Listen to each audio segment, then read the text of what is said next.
Islam, Islam, Islam, and welcome and greetings to everyone. This evening, this is a special panel that we're doing, and we're going to be speaking with a group of Moors who are going to give us some insight on a broad spectrum of topics and subjects. I'm going to go ahead and identify those that are there, and as you hear your name, if you could maybe give a little wave just so that the viewers would be able to identify who is whom from whom. The first panelist I'd like to introduce is what I would identify as a no-nonsense, modest brother. That would be Brother Senra Bey. You give him a wave and let him know that you are in that icon. Great.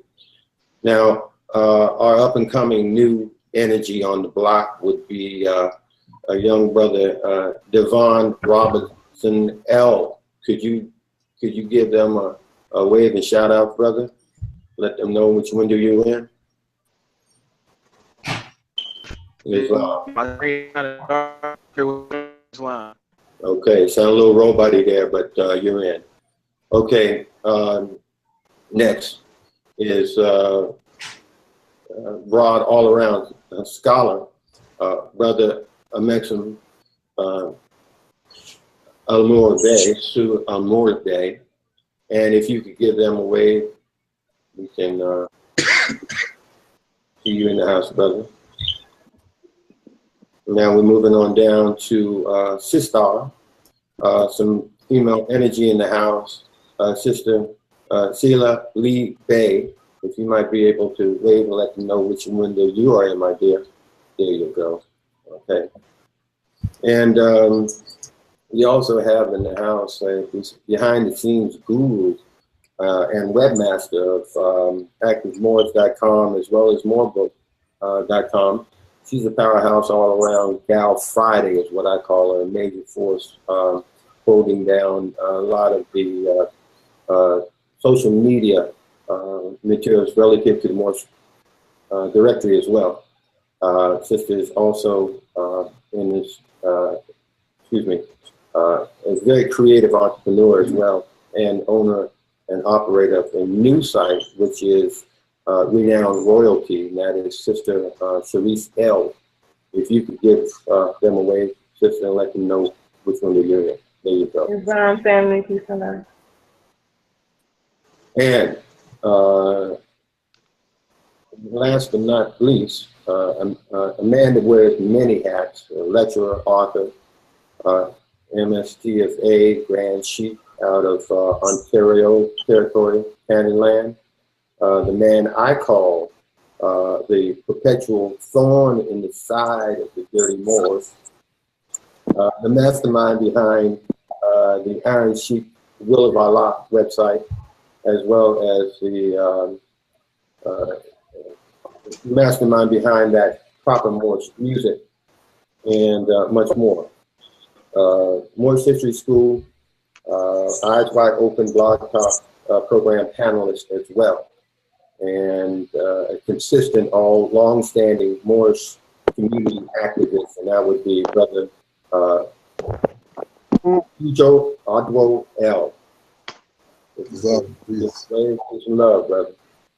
All right, and Ujo, I understood I was speaking to someone from the temple, and they told me that they can usually find you if they're having problems locating you. They can always go back. They can always go out back and find you sharpening your sevatar. Is that correct, Brother Cujo? Can you hear me? Hear you now. I didn't hear you just now. You broke up. Okay, I was saying I was speaking with some brothers from the temple, and they told me that anytime they're having trouble locating you, they can go out back and catch you sharpening your sevatar. So you gotta keep it sharp. That's the rumor going around. It's only a rumor. Okay. All right. And we have standing in the wings also a young brother who had a couple questions that he wanted to have verified. So we're going to have an opportunity to allow for him to ask that, along with those that are going to be coming into the chat space. And excuse me, what I'd like to do for those individuals out there that may not be familiar with who we are, may not have ever heard of the term Moor, I'd like to just give a very brief couple points of logic to consider, and that'll help with what I call the paradigm shift of understanding one or two things as to what we'll be talking about this evening.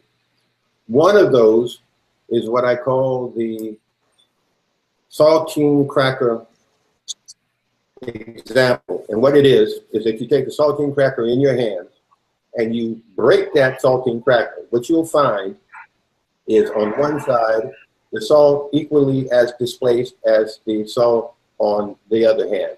You have two separate halves of the cracker now, and you see that the salt itself is still equally divided on both sides of the cracker. That's an example of what transpired when we had the separations of the continents, what we call America from the continent, which we call Africa today. The salt on those saltine crackers did not miraculously jump over to one side or the other, just as the individuals, the humans whom were there at the time of the Great Divide of Pangaea decide to exclusively jump over to the African side and leave us with no one here. Okay. The other is that if we think about the logical aspect that the body can only go without water for a period of 7 days before your electrolytes begin to break down and those vital organs began to cease functioning correctly, followed by death. One can imagine, and it helps us to appreciate, that if you have conditions such as the hot box that would have occurred in the hull of a ship in that particular region over 100 degrees, you're going to be sweating profusely. And under those conditions, you also probably will be vomiting. There would be, because of the infections from the chains and shackles, there would be profuse vomiting as well. In other words, what I'm saying is that there would be a greater loss of body fluids than there would be under any other condition. So it begs the question relative to what I call the great American riddle, is how did that scientifically occur when we recognize that that voyage, that trip took a minimum at the speed of the clipper ships of that day, you can Google it, was 5 miles an hour. So we're talking about 5 months. Even if you were to have enough water for each individual, as they would often say, it would be 400 to 500. Some history books say 600 Negroes, as they put it, in a hull of a ship, and needing to provide them at least a half a cup of water. A thing called physics, basic science, logic would let us know that that boat would sink at the dock. All right, so we're dealing with scientific as well as biological evidence that something else took place other than what we've been accepting without question in the so-called public schools. We were already here. We are the indigenous and aboriginal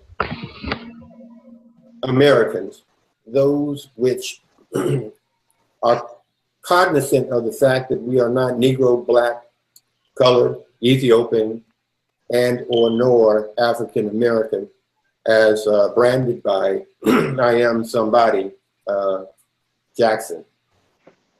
So we recognize our indigenousness, and we go by the title, which was the last internationally recognized and still, excuse me, internationally recognized legal and lawful title, and that is Moor, or Moorish. And our Moorish community are the indigenous Aboriginal Americans. And this is a panel of those who are going to be assisting us in understanding a broad spectrum of things this evening. Now, I'd like to ask if Brother Cujo would not mind in providing us some information regarding the Moorish Science Temple of America and our noble prophet, Noble Drew Ali. If you could provide us with some information and information of those that might not be familiar, Brother Sheikh Cujo, would you mind doing so? Islam. Islam. To start, I would say, as we're taught by Noble Ali, man knows being told. Just do your research on Noble Ali. He was born 1886, 1989. There's a huge FBI file on him and the Moorish Science Temple of America. That's huge for you to go. And the reason that you're going to research that is so that you can be clear that the so-called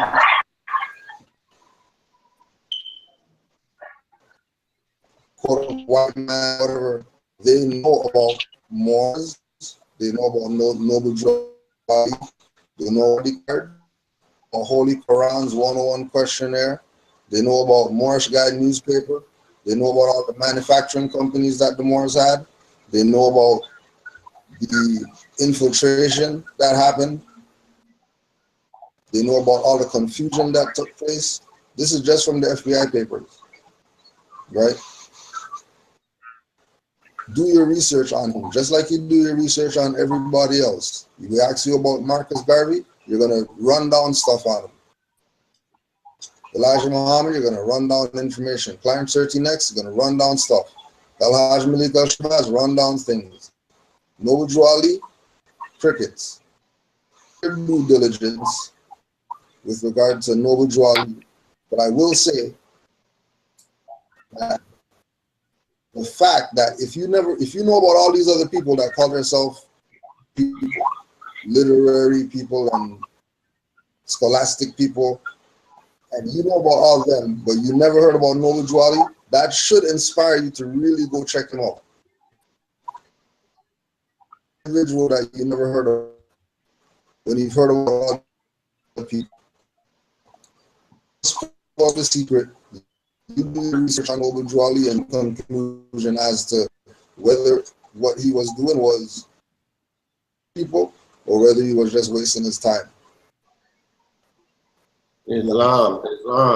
As well, I would think that that would also, just within itself, not being familiar with the individual and being as dynamic as he was, that would seem as if that was something that was purposefully hidden from all.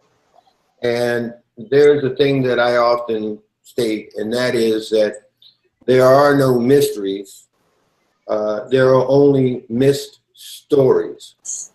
And it appears as if Noble Drew Ali and the work that he was and energy placing into that institution which he created, the Moorish Science Temple of America, has also been purposefully hidden from the rest of our community, those Moors that are not familiar with who they are, in fact, and that they are indigenous and aboriginal, as well as others, the Europeans that are here.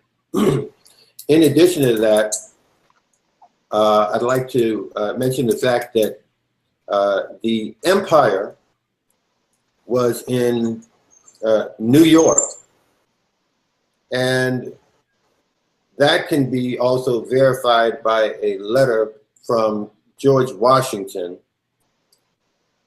giving great accolades and thanks to the emperor of the time for allowing George Washington, the 9th president, not the 1st president, as stated in his letter, which is not difficult to locate by Googling it, as well as you can locate that on RV Bay Publications, as well as the MoorishDirectory.com, and you will find that the empire was in New York, and that is why they call it the Empire State.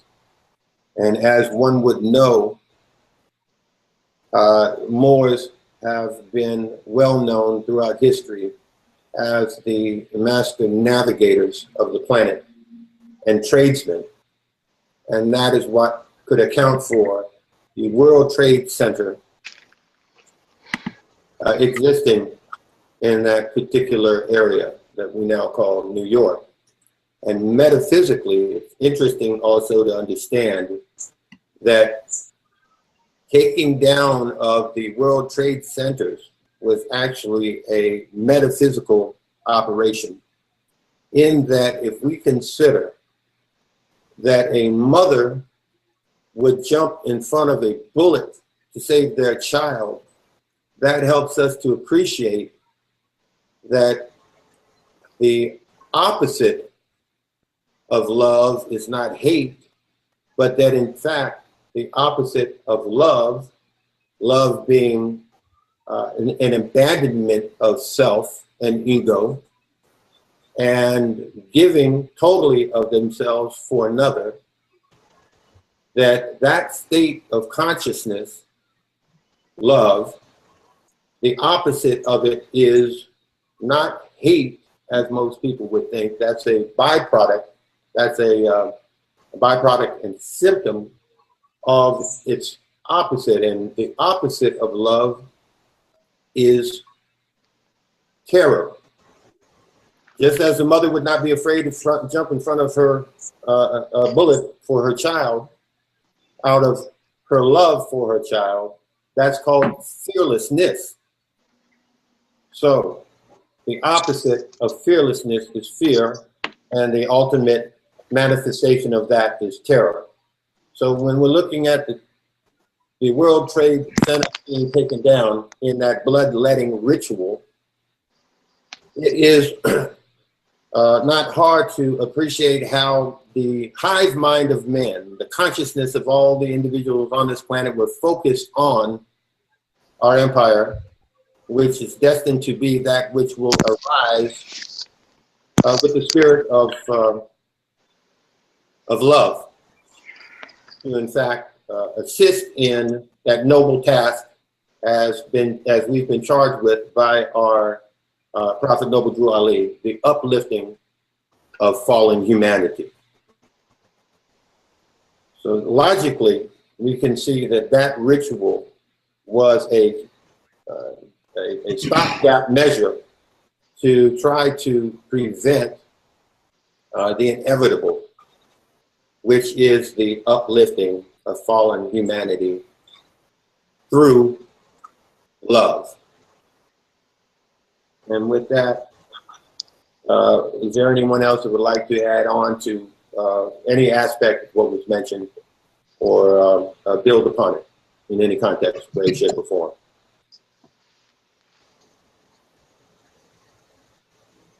Islam, I will. Okay.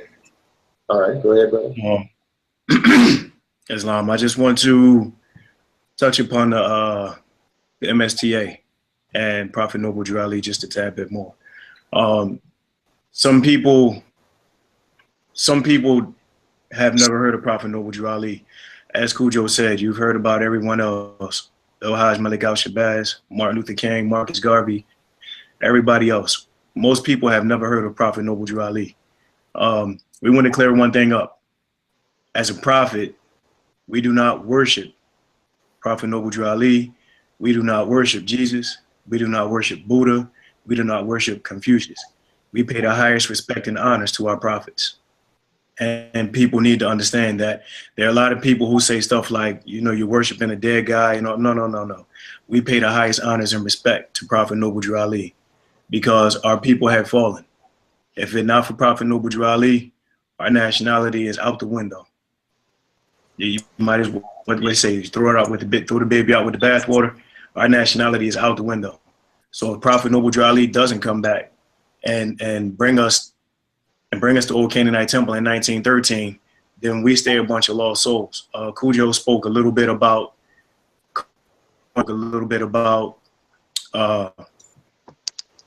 basically the prophet being betrayed.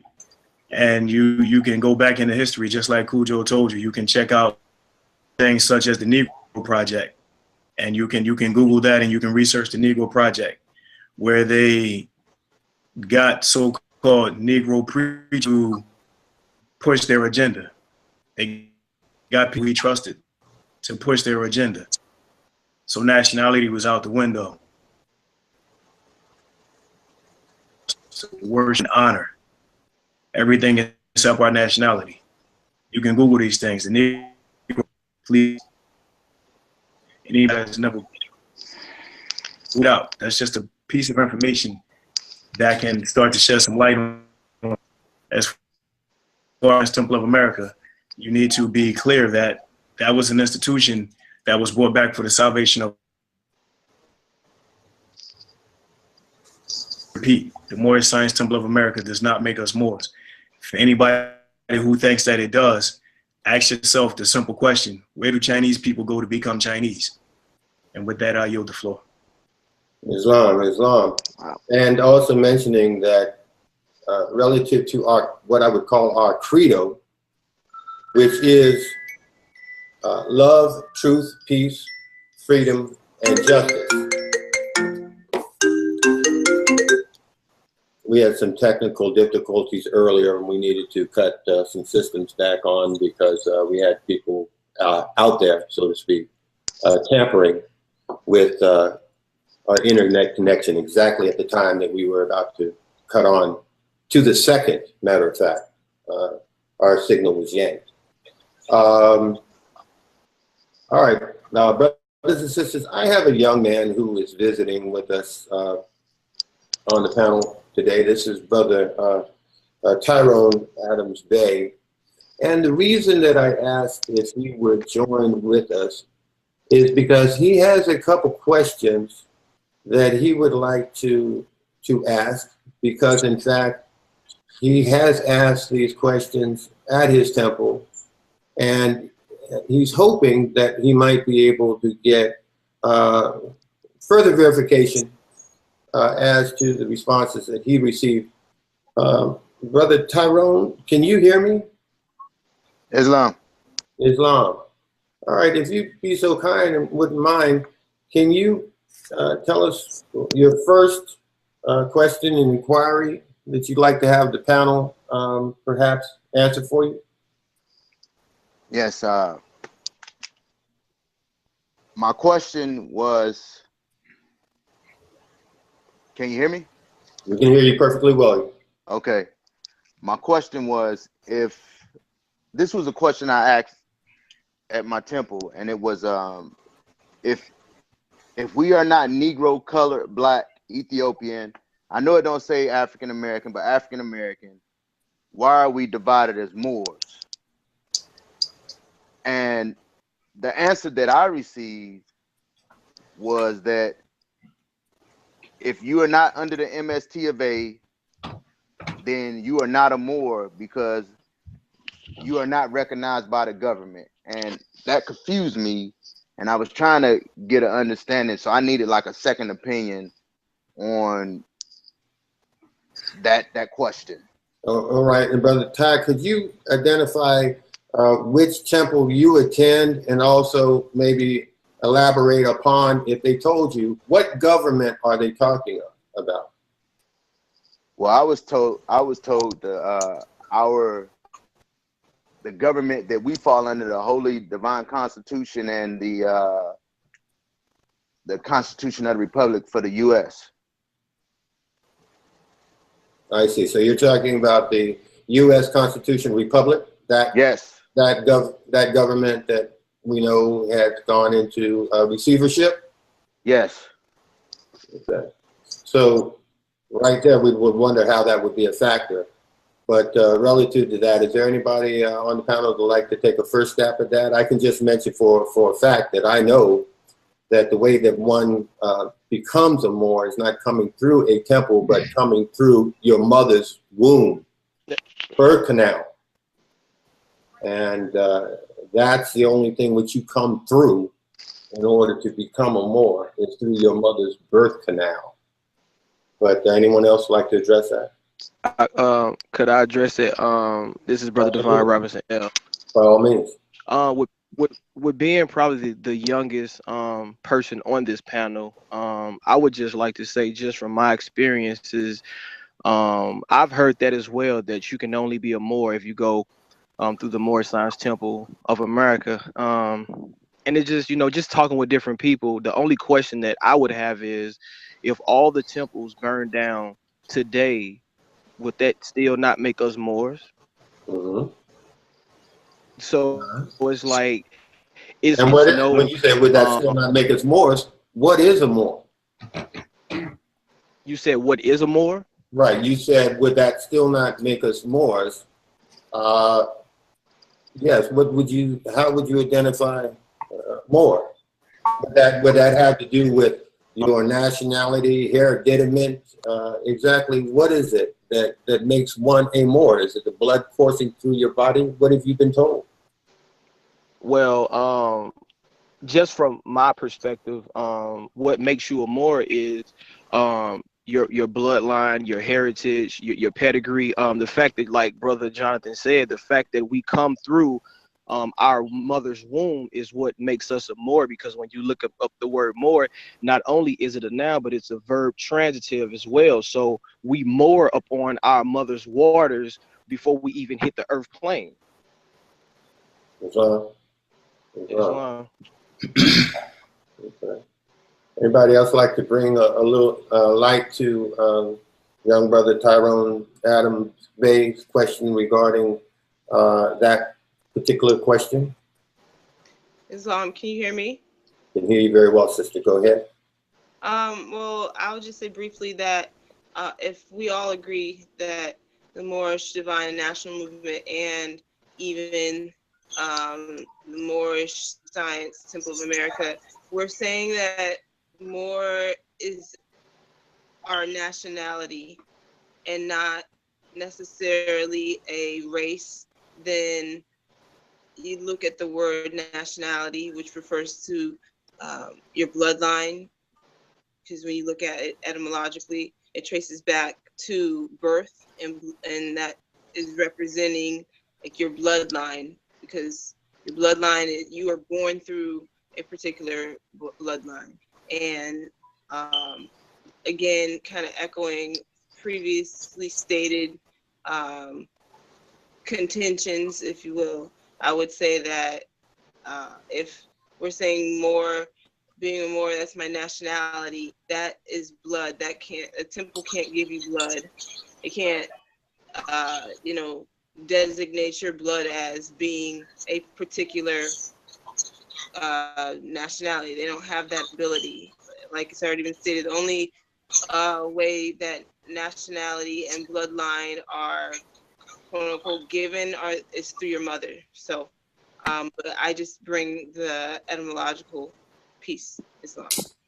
I think one of the things that raises in my mind that Tyrone mentioned was that they were waiting for someone else to validate them. That they were waiting for an authority to give them permission to recognize themselves. And that seems to be something that is common with our people. It's almost programmed into us, so to speak. We've certainly been short-circuited. And what I identify from many people is that if we're looking at more science, we're really looking at metaphysics and understanding that as one studies, one is religioning themselves to that which they were once aligned with and connected to. That would be their legion. And religioning, or as they would pronounce it, religion, is the act of aligning your consciousness with that of your ancient forebearers and literally coming into a physical mindset as well as consciousness of understanding of whom you are, as in Man, know thyself, to thyself be true. Seeking ye shall find. When you're ready, the teacher will appear. Islam? Islam. If I can, I'd like to add on. Absolutely. Brother Tyrone, can you hear me? Islam. All right, this is Satan Rabe. You said you are a part of the temple, right? Islam. So you have studied the 101s. Yes. All right, let's go into the 101s for a quick second because I want to clear something up for you. When was Prophet Noble Drew Ali born? 1886. Where at? North Carolina. North Carolina. Yes. When was the Moorish Science Temple of America formed? 1913. The Old Canaanite Temple was formed in 1913. When was the Moorish Science Temple of America formed? Was that 19? I don't know that by heart. No, I don't know that. All right. By heart. Then I'm not going to tell you the answer. That's for you to research. But I got another question for you. In the 101s, it asks, what is your nationality? What is It's Moorish American. All right. Also in the one.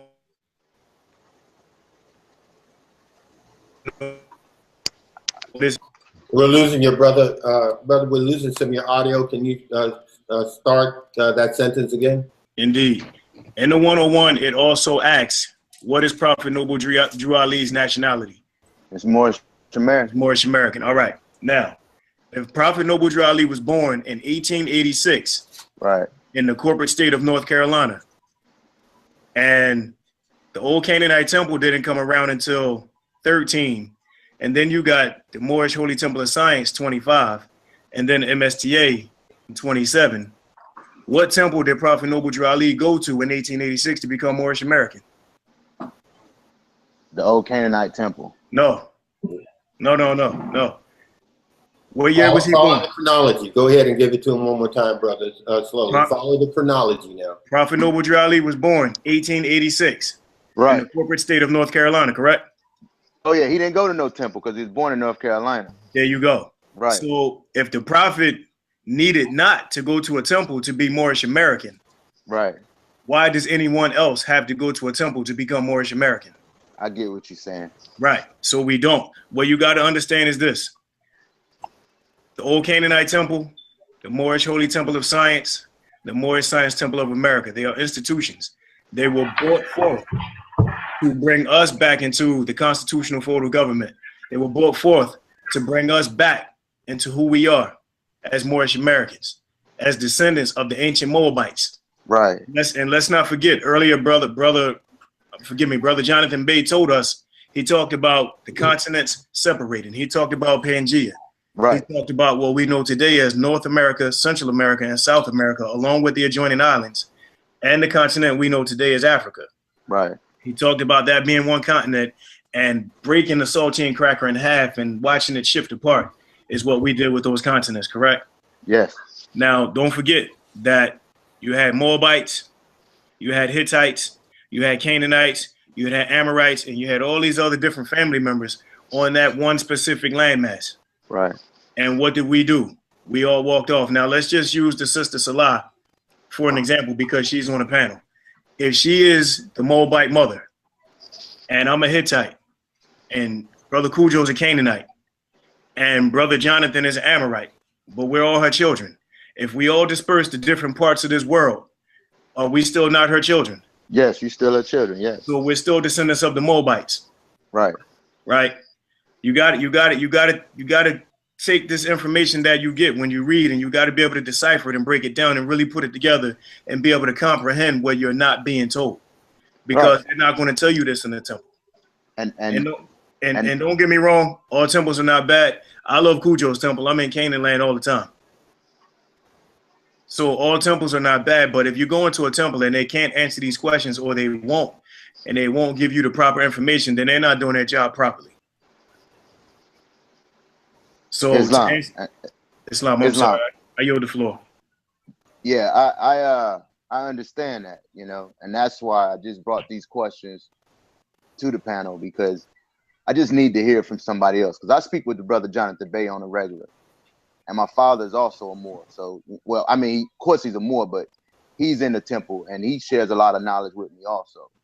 So, you know, I just wanted to get another opinion from somebody outside of my temple, you know, just to, you know, gain a little clarity. And to encapsulate, if I might interject, not to cut your wisdom, but to encapsulate what was stated, that we're basically looking at that if, in fact, we all are of that Moabite blood, then that would make all Moors. Doesn't matter what may have transpired, doesn't matter what institutions may have been created, it is your family's blood, your heritage, which identifies your nationality and whom you are relative to your position amongst the rest of the world. That is your identifier. Brands such as Black, Negro, Colored, Coon, African American, those are brands that were placed upon us as a matter of trickery to keep us from understanding that we have and belong to a nation, that we have a nationality, one which in fact is indigenous and aboriginal to this land, and that is Moorish. And the Moorish Science Temple, as brother was so astute in pointing out for us, was created by a Moor. He didn't create the temple and then deem himself at that point in time a Moor. He was a Moor before the institution was brought into fruition. So hopefully that helps in clarifying part of that. I'm hearing a lot of rubbing or something. There's something going on with the microphones. Just wanted to bring out for whomever may not be aware. So that is one of the somewhat common type of questions that you have brought from time to time.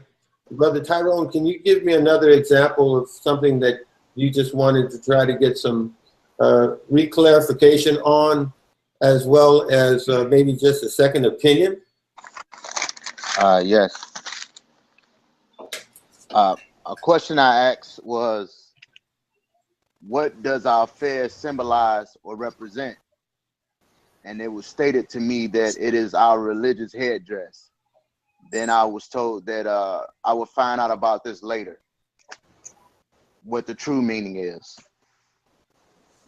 Now, from what I understand, Noble Drew Ali identified that there would be no more secrets, that the paraphrasing, that shroud of secrecy was wiped away during his time, and that it would seem as if, in fact, he being the founder of the temple who made that statement, would it not be also odd that someone who's representing the institution which he created would be telling you that there are secrets being held to you until such time they deem you qualified to hear those secrets?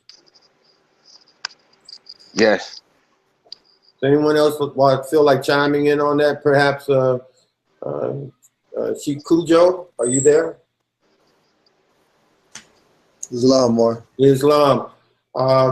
Being a grand sheikh of the Moorish Science Temple of America, Perhaps you can elaborate on that a little bit more eloquently than I. Well, I mean, it's very unfortunate because these people have a position of trust. You know, people are putting their trust tools. And like Brother Jonathan Bay is saying, like if Noble Drew Ali, that there's no secrets. And in 2016, people are keeping secrets, something about those people. No room for secrets. And as much as I and say Islam and have nationality cards and red flag, green 5-point star that are around today, that position is to keep this passive. Case in point, them telling you that this is a religious headwear, not a national headwear. Right? Right. Why would they say that it's a religious headwear but not a national? Because this is divine and national. Divine would be the religious aspect of the fez, right? And then there'll be a national aspect of it. On the world, and you can see that people use it on those two tiers. Perspective, or the from a religious perspective, when you see the fez outside of North America. It's the national. And like yeah. Right. And like we're saying with the saltine cracker, even if it separates, doesn't matter because it's all culture. So they're doing a service by saying religious headwear, but not national headwear. Because when anytime you hear somebody that claims that they're a Moor, and they make reference to religion or as Moorish divine national movement, and that is no, they mean a constitutional right, not some religious praying or whatever. Anytime you hear religion, they're supposed to be teaching from the perspective of that religious aspect is based on your constitutional right to a religion, not because you can have a religion and absent-minded of the constitutional right to the religion. Like that, no, that no,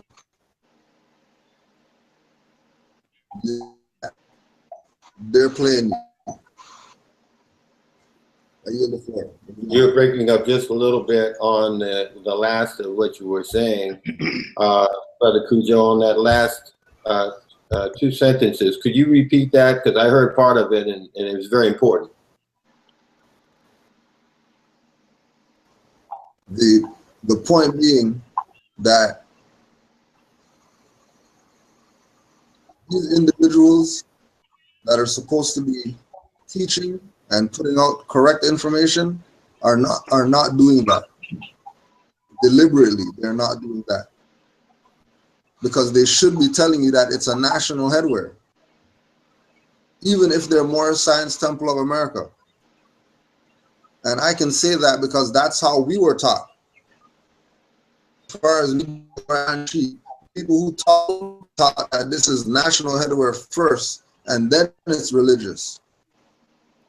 Only if you some type of fight from them on the national, but then you just throw religious out there, and that will shut them up. Now, right? So would that say, Brother Cujo, and this is a question, this is a legitimate question. Do you feel as if that is a maneuver that is intended to create controversies, to create a segregative atmosphere between those who would let's say I've heard the term temple Moors, whatever that might stand for in the minds of whatever individual might receive it. Moors who are consistent with their temple activities, I guess would probably be a better way of putting that, and those who are focused more so on the national aspect, as well as those that are scholars and students of law. Is this something that's being intentionally done as a divisive mechanism, or is it being done for some other reason? Well, I'm going to yield for some of the other panelists, but I will say this, that what we're seeing today is a ripple effect. People before that Noble Drew Ali ordered, and then people before them, and then people before them, and then people before them, right? So know that this is not something that they just decided to start doing today. This is something that they know the minds of the people start getting stimulated. No, they already have a tracker of what they can put out to attention from what this is really about. So I would say that is something that. So you're saying basically also that that's just been somewhat of a custom almost. Right. I yield the floor. Islam. Islam. Sister Sharice L, are you still there? Islam, I'm here. Islam. What is your thought on that for the young brother, and also to maybe provide us some of your opinion, insight, and considerations with respect to why we're seen to still have this deviation from the material as it was being taught during the time of the Prophet? And might it be that it is, in fact, COINTELPRO, or would you think that it is just simply a lack of knowledge? And if so, this is supposed to be coming from those that we would expect would be scholarly and the ones that one would rightfully go to for the correct information. Could you maybe speak on that? Yes. My analysis from being in the movement so far is that it's both. COINTEL, it's those who are within our movement with the intent to completely destroy what it is that Noble Drew Ali has built. Well, let me ask you this. Now, you say our movement. You're talking about, if you could define and identify what the movement or is, and identify also the difference between the movement and the temple. The Moorish Divine and National Movement is what was founded by our Prophet Noble Drew Ali. All right. And the temple was set up for civic purposes initially, and then it adopted a religious cover in order to meet people where they were at, but also get them in the habit of understanding civics, because Noble Drew Ali understood that we didn't know anything about civics. We didn't know anything about nationality. At the time, 1920s, you have a lot going on at that time with people trying to, it was more so about just trying to organize things and really set up our own. And everything before the crash in the 1920s, everything was allodial, everything was really free, But at the same time, because of the setup with the 14th Amendment that we had to go through as a people, there was so much miseducation and indoctrination that was going on. What Noble Jew Ali was really trying to do was counteract all of that was going on. And so with the temple that he set up, it was really just to give our people baby steps to really fully understand what nationality is and the political scheme of how the world operates. But again, you do have those COINTEL operatives who continue to push the Negro black color agenda, continue to really play on our people's ignorance. And this is why I say it is both. Because our people... Is that maybe why a brother such as young Tyrone might be called or considered radical if he is to mention or ask any questions regarding anything that might have to do with his nationality? I would say so in a sense because, well, for one, let me just put it for the record that Noble Jew Ali was calling all Moors to come to the temple. Now, for him to be calling Moors to come to the temple, clearly you had to be a Moor before you got to the temple. All right? Really? So just with that, you know, just in that alone, you have a lot to stand on. But again, with the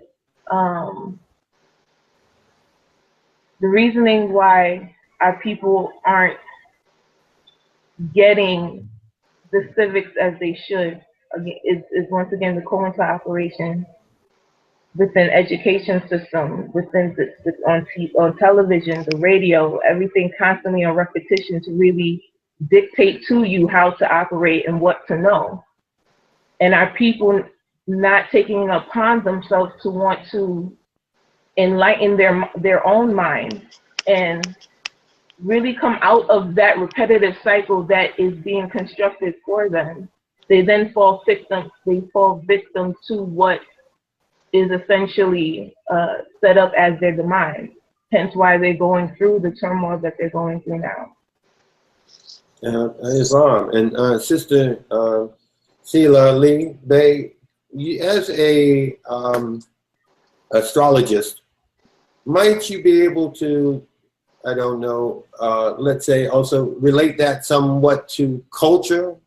When you are denying someone of their nationality, wouldn't also culture play an important part of that? Your opinion on that? Yes, because every nation or every nationality, and this is just in me stating this is really in an initiate. It's a comment for an initiate, because ultimately we know that all the quote unquote nations of the earth belong to one nationality, but yet and still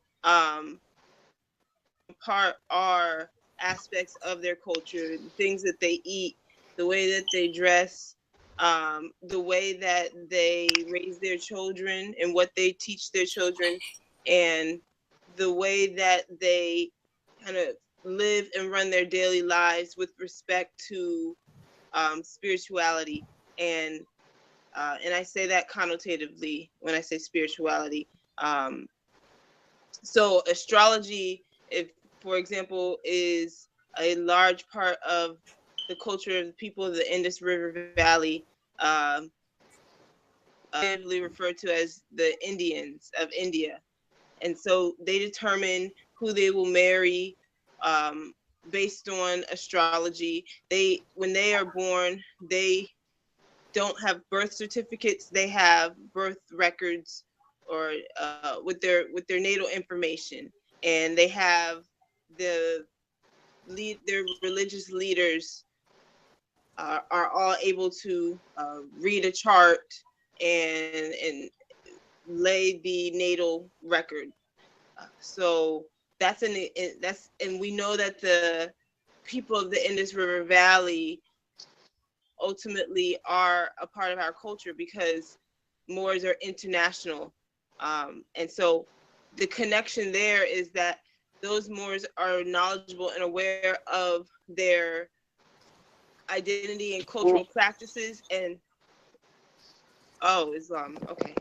And it is Islam, I apologize. I'm turning on my camera since I'm speaking.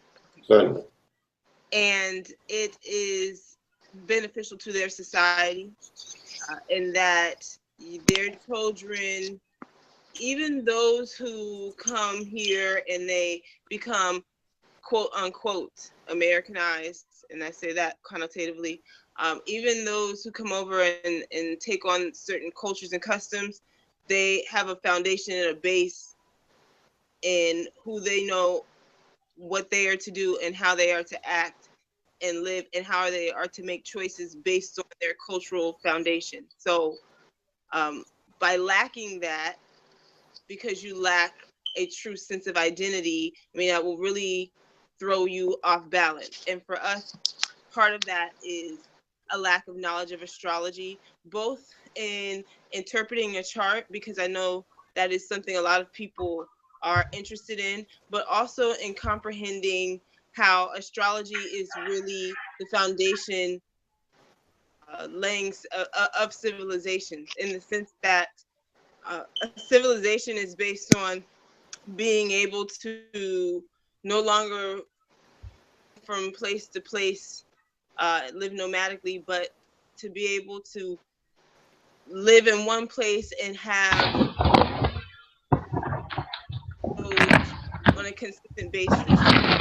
So that our ancestors use knowledge of the stars and their placement at certain times of the year and their visibility at certain times of the year to determine what the seasons were. And that way they could continue to yield a crop that could feed an entire village, society, civilization.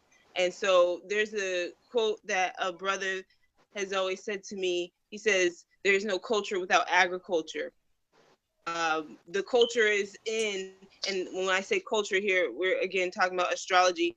The culture initially is in understanding the patterns of nature in order to know like how we can thrive as a society, primarily eat, like grow food, you know, also birth babies, know the tides, know when certain energies will be present to our benefit, to do certain things, whether again we should get married. We talked about that earlier. So yeah, it's a huge deal to know your culture, identity, because it really throws your entire life off balance. And when you identify as Black, then you know, you are disconnected from the culture, including astrology. You have a false concept of these quote unquote holidays, which are really holy days, and they're holy for a reason. But it's not the reasons that we are given, because all of that is dogma, and that's what people who lack a culture receive. So as you can see, lacking astrology as our base has a fundamental effect on us, and we won't progress until we accept that as a part of ourselves. Islam. There was another prophet that we hold in high regard that also spoke of the fact that at his time that his people suffered from a lack of knowledge. Yeshua ben Yusuf, the one that is commonly identified also as Jesus, seeing that this is has been an ongoing problem. The lack of knowledge seems to have been the catalyst for a great many of ills over the course of man's history, has it not? This is just basically something that seems to be echoed down through the times and annals of times immemorial. Brother Seton Ra, if you might be able to also speak, assist us in understanding, or those that are listening out there and watching, what aspect legally does has a bearing on such terms as Negro, Black, or colored and maybe explain to us some terms that others may not have heard regarding that, such as civil liter mortuus, and what that means, and maybe touch upon also as well the terminology that we often hear about us being minorities. Islam? Islam, can you hear me? I can hear you well, brother. All right. Legally, when you say that you're black, you already disassociated yourself with the nations of the world. Saying that you're a black man ties you to no land, which ties you to no nation, which says that you have no nationality. And in law, that term is called what you just mentioned, civil liter mortuus. And what civil liter mortuus means is dead in the view of the law. Now, most people would say, y'all using that quote unquote white man's book. But the quote unquote white man has never been a lawless man. The law came from us. We are all law. Now, the opposite of civil liter mortuus. Now, which book are you referring to, Brother Senbaba? Which book are you referring to? Henry Campbell's Black's Law Dictionary. Okay. They'll say that you're quote unquote using that white man's book. But the quote unquote white man has never been a lawful man. He's always been a lawless individual. The opposite of civil liter mortuus is what's called in full life. And when I say that I'm in full life, I'm saying that I am a natural living being. There's a total difference between being a dead entity and a natural living being. I think everybody at their life seen a dead person. The dead person can't speak. The dead person can't move. The dead person can't react. This is why when people get themselves in a situation with the quote unquote law, and they end up having to go into a quote unquote courtroom, which we know are tribunals, they need an attorney to represent them, because them saying that they're black or even them saying that they're white says to any lawful institution that they are in fact civil liter mortuus, that they are in fact dead in the view of the eyes of the law. That's why you need to have somebody to represent you. That you're in full life, in procreate persona, you're letting them know that you're a natural living being. Now that term, I read the definition of minority from the Henry Campbell's Black Law Dictionary. And what it says is the state or condition of a minor, infancy. Now, we go over to the previous page, and we read the definition of minor. It says an infant or person who is under the age of legal competence. It says one under 21, a term derived from the civil law which described a person under a certain age as less than many years, so many years. Also, less of consideration, lower, a person of inferior condition. So when you think about this definition legally and lawfully, you got to understand what you're saying, calling yourself a minor or a minority. When you say that you're a minor or a minority, you're saying that you can't care for yourself. There's another term that they use in law, and it's called parens patriae. And what that means is the government as your father. When your mother was duped into getting your birth certificate, she was basically telling the corporate state that she couldn't take care of you and she needed their assistance and needed them to step in.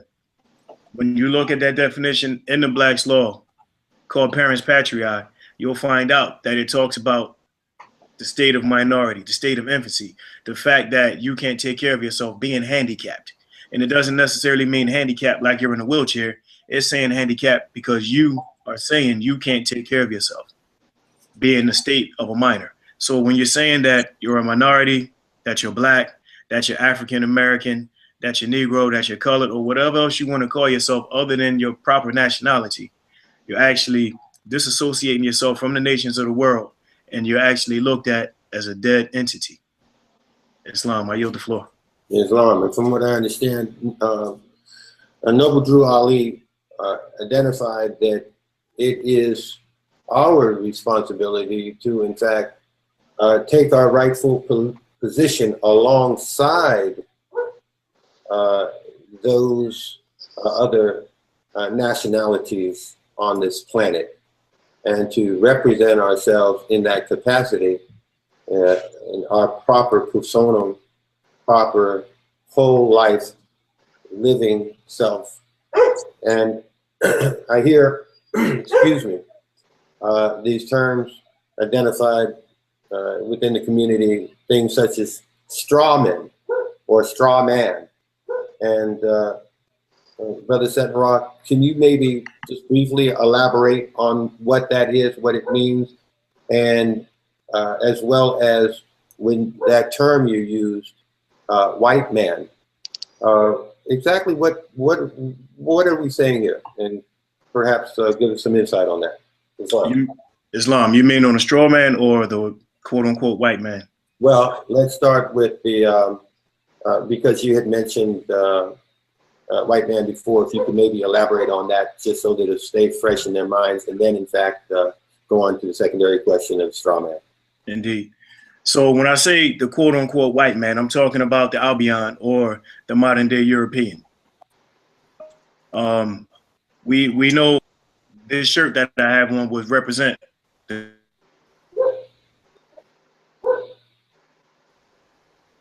Islam, can you hear me? Islam, I hear you. Okay, go ahead, brother. It seemed like you were cut off there for a moment. All right. When we talk about the quote unquote white man, we're actually talking about the Albion or the modern day European. When you look at this t-shirt that I have on, this t-shirt represents the color that we know as white. You've never seen an individual walking down the street the color of this t-shirt. So we know that they have nationalities. Let me point this out. I travel extensively and I've been to Europe 4 times. I've been to Germany, I've been to France, I've been to Switzerland.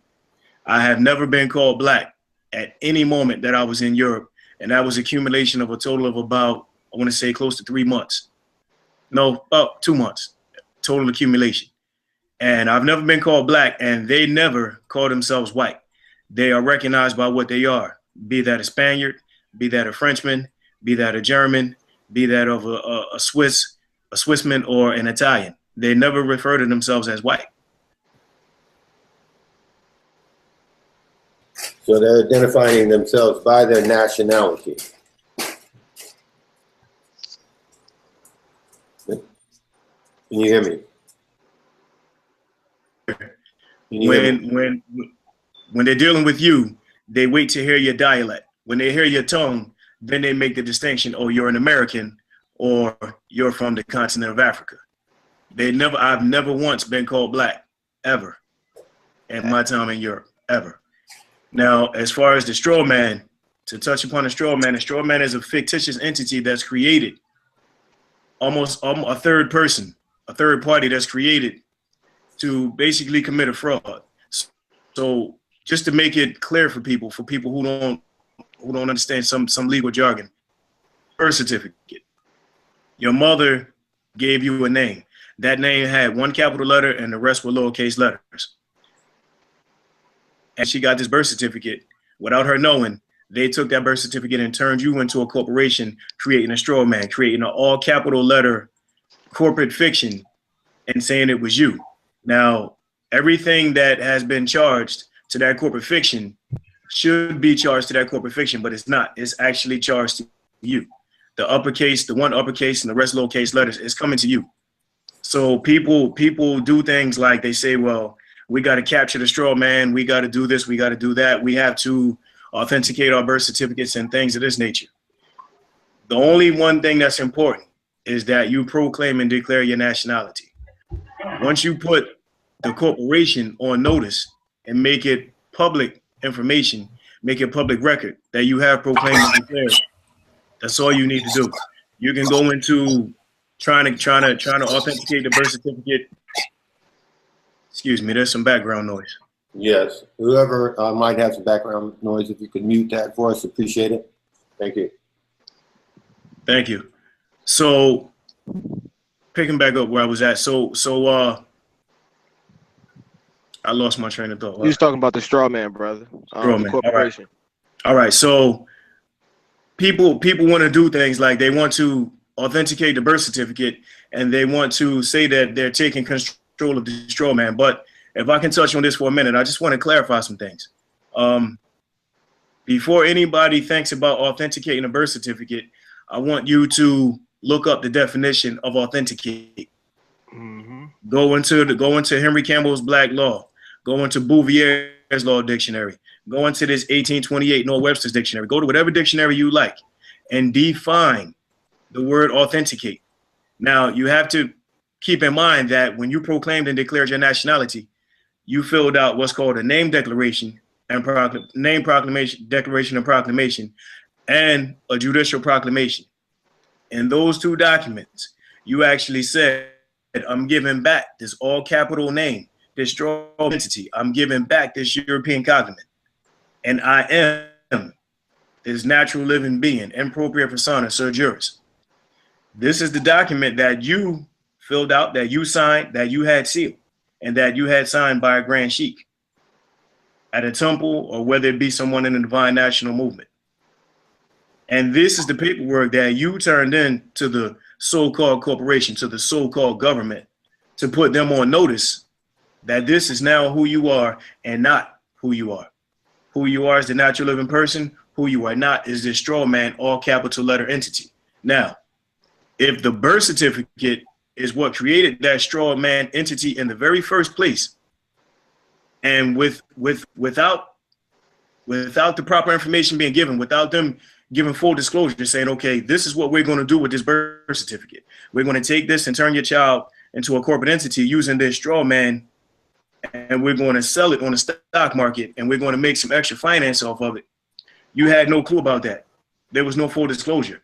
So in contract law, that thing is null and void. So if you're taking and you're filling out a name declaration and judicial proclamation, and you're saying that this is not me, and then later on you're going to turn around and take that very same instrument, that birth certificate, and then you're going to take it to whatever state department you're going to take it to and have it authenticated, you've now given it credence. And you have now gone back against what you said previously by saying, this is not me. I just filled out this document right here, this proclamation, and said that I'm giving back that European cognomen, this straw man, this corporate entity, this all capital letter name. And then you're going to take the very instrument and take it and get it authenticated. And then what you think you're going to do is go and file a UCC-1 statement and put a lien against the document to say that you are the holder in due course. Well, anybody who knows anything about contract law knows that in order for you to be the holder of due course of any said contract, you have to have the original contract. If you don't have the original birth certificate, which is tucked away somewhere in New York, then you can't possibly put a lien on a document and say that you're the holder in due course, because it's not the original document. What you have is a copy, which is not sufficient. So also when you say, brother, that just to chime in, that if you are identifying your, let's say, yourself as a holder of that straw, and you have already identified that as being fictitious, wouldn't you then also be identifying yourself as a party to the fraud? Indeed. Indeed. And see, this is what I'm trying to get my brothers and sisters to understand. See, they're busy. I was just on a text with Cujo earlier, and we were talking about people chasing fiat. And this is the problem. Instead of chasing right living, instead of chasing right principles, instead of chasing right knowledge, we're chasing fiat. And we're listening. Fiat. What is that? Fiat is here you go. This is fiat. What people think is money. This Federal Reserve note. That's fiat. That's not from the Treasury? That's from where? That's not from the Treasury? No, sir. That's not from the Treasury. That's I from. thought the Treasury was a place of printing money. No. The Treasury used to print money. That's from the Federal Reserve. So that's private paper then. Indeed. Let's see. That brings in things like the Clearfield Doctrine and things of that nature. When you have a private institution that is exchanging private papers, then it reverts itself to that of a mere citizen.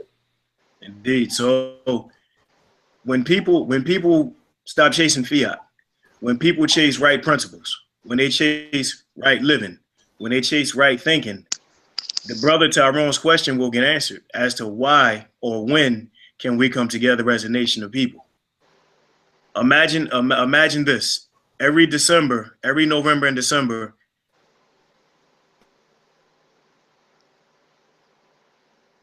votes for a commercial holiday called Christmas. Imagine if we took those same notes and we had schools. Imagine if we had those same notes and we built schools and we actually taught people about the straw man and about nationality so they can clearly understand and not chase pipe dreams. That whole straw man chase is just pipe dreams. Declaring and proclaiming your nationality is all you need to do. Islam, I yield the floor. Islam, some of that information also, to interject, that you were speaking of, almost seems ritualistic in nature. Me having being a military veteran, which was a seagoing service, I was at one point in time in my life associated with and part of the U.S. Coast Guard, which is a life-saving organization at the time that I was in. And it was, in fact, smaller. When I was in, it was smaller than the New York Police Department. So that somewhat dates me. But nevertheless, we, as a seagoing service, when we would bring, or there would be a ship that would come in and dock itself, then there would be someone who would come in and take a manifest, a report of those cargoes and things of that nature that were on that vessel. And it appears from some of the terminology that you were using, such as a doctor, that it's identifying that in a similar manner. And it seems as if the documents being created are similar in nature somewhat to manifest.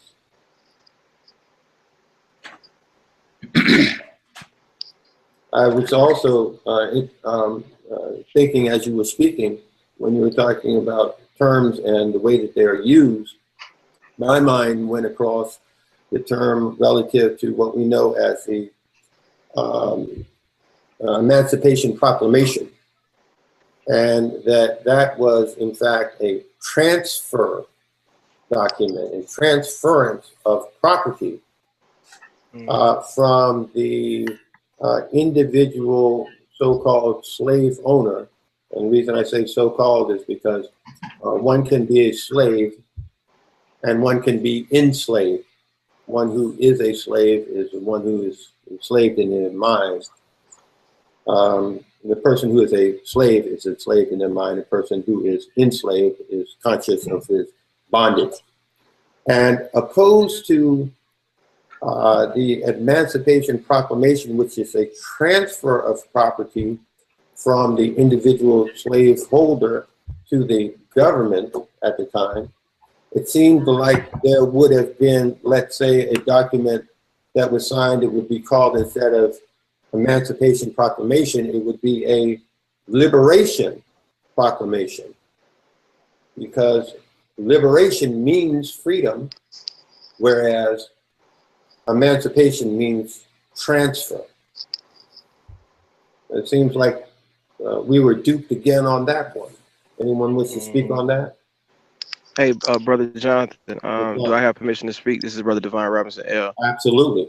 And I just wanted to piggyback on what Brother Seddon Rabe spoke on when he, talked about his travels outside of the corporation known as the United States.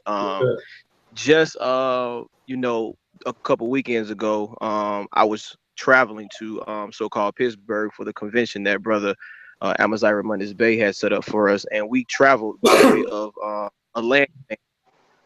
We went to Avis car rental agency and to get a rental car, and there was a brother in there. He was from Pakistan, and I wanted to ask him a question. Now, of course, I had my national headdress on, so I did have my fez on. I apologize for not having the traditional fez on now, but I do have on a version of a fez for those that what fez is derived from, but that's another story. But anyway, I asked the brother, I said, I'm just curious. I said, you being from Pakistan, how do you guys identify, what do you guys use? And you do what he told me, and he just said it as plain as day. He said nationality. He was like, I mean, if you look at all of us, we're brown. He was like, we don't do that black and white stuff over there. You guys don't do that here in the West. And it was like so simple, where it was like it wasn't anything that it was a long drawn out conversation. It was like, no, I mean, if you look at all of us, we're brown. You know, and then I was in a cab the other day and I asked another guy who happened to be from Pakistan, and he said the same exact thing. Like, oh, we identify people by their national origin, what country they derive from, not by colors. He was like, granted, we do have our problems, but that black and white stuff, that only happens when we come here to quote unquote America. So I just wanted to put that on the record just to piggyback on what Brother Seton Rabe was talking about when he said, you know, in his travels amongst Europe, he's never been identified as being a quote unquote a black man. So Right. I just thought that being that talking to a brother from Pakistan, that was, you know, his response to that matter as well. So I yield the floor. And I think it'd be also important to mention that, you know, in harmony with that, that when you're mentioning that, it's not necessarily that per se that racism is what we're talking about. And certainly racism is an issue in America.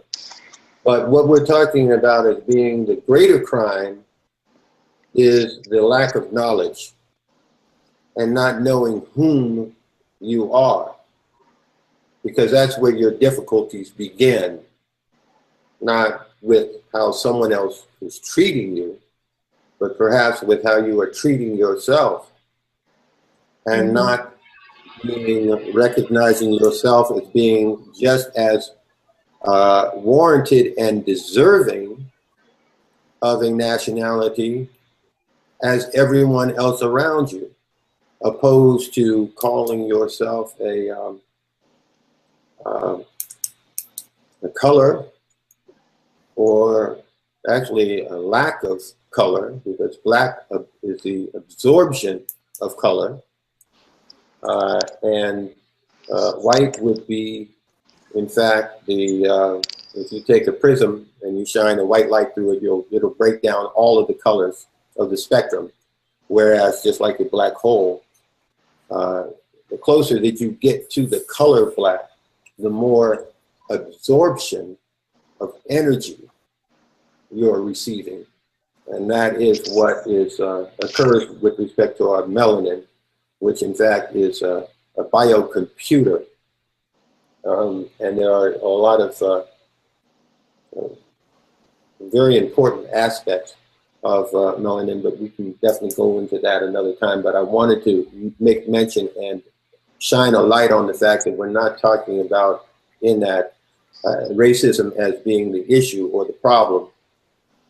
That's symptomatic of one not knowing whom they are, because then they fall into that blame game situation of it always being a situation of racism, opposed to what I had stated earlier, that Yahshua ben Yosef, the individual that we hold in high esteem, they call Jesus, stated that his people suffer from a lack of knowledge.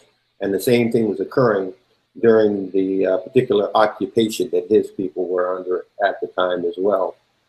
And perhaps if I could get, again, Sister Sheila Lee Bay, if you could bring some energy to that for us. Now, we know that we have a new moon coming up on us right now. We were talking earlier about the culture. And the reason that I'm bringing that up is that when we're talking about the lack of knowledge and that our people suffer from that, you earlier were providing us with information regarding the importance of culture. And culture is also an aspect of what they talk about when they speak of a term called hereditament. And before we leave this evening, I'd like to also ask if everyone might be able to, at one point or another, assist us in understanding the difference between nationality, or nationalizing, as they might say, that administrative process, and that difficulty in people aligning with a clear understanding of naturalizing, which is very different from nationalizing. So first, if we could, Sister, could you give us some importance relative to culturally, relative to that matter of the new moon coming up, and perhaps elaborate for us just a bit further why this lack of knowledge is such great peril to us in these turbulent times. Islam? Can you hear me, sister?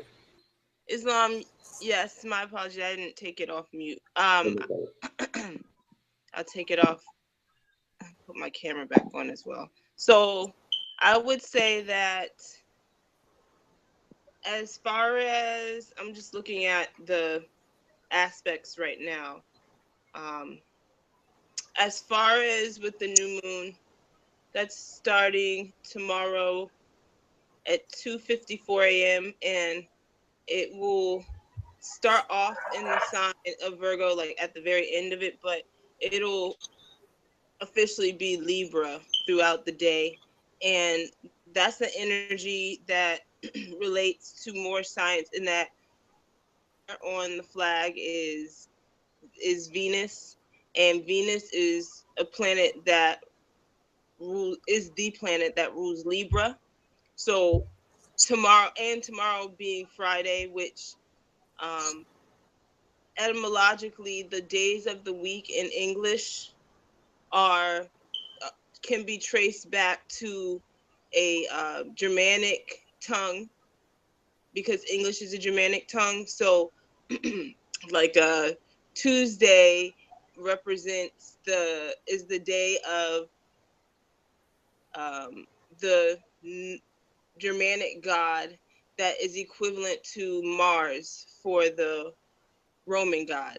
And so Friday is Frigga, that is a Germanic god, and the equivalent is Venus in the Roman culture, which is more evident in Roman or Latin-based languages such as French and Spanish. So Spanish, you hear viernes, and that is more in alignment with Venus.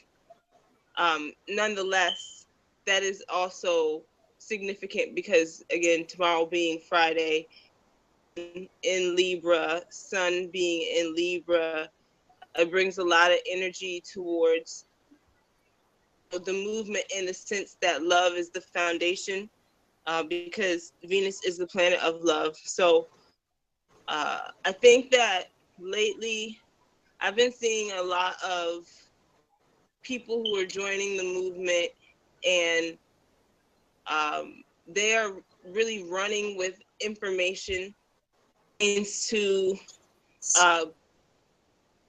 in law, even what they would consider metaphysics, astrology, so many different aspects that all relate back to culture.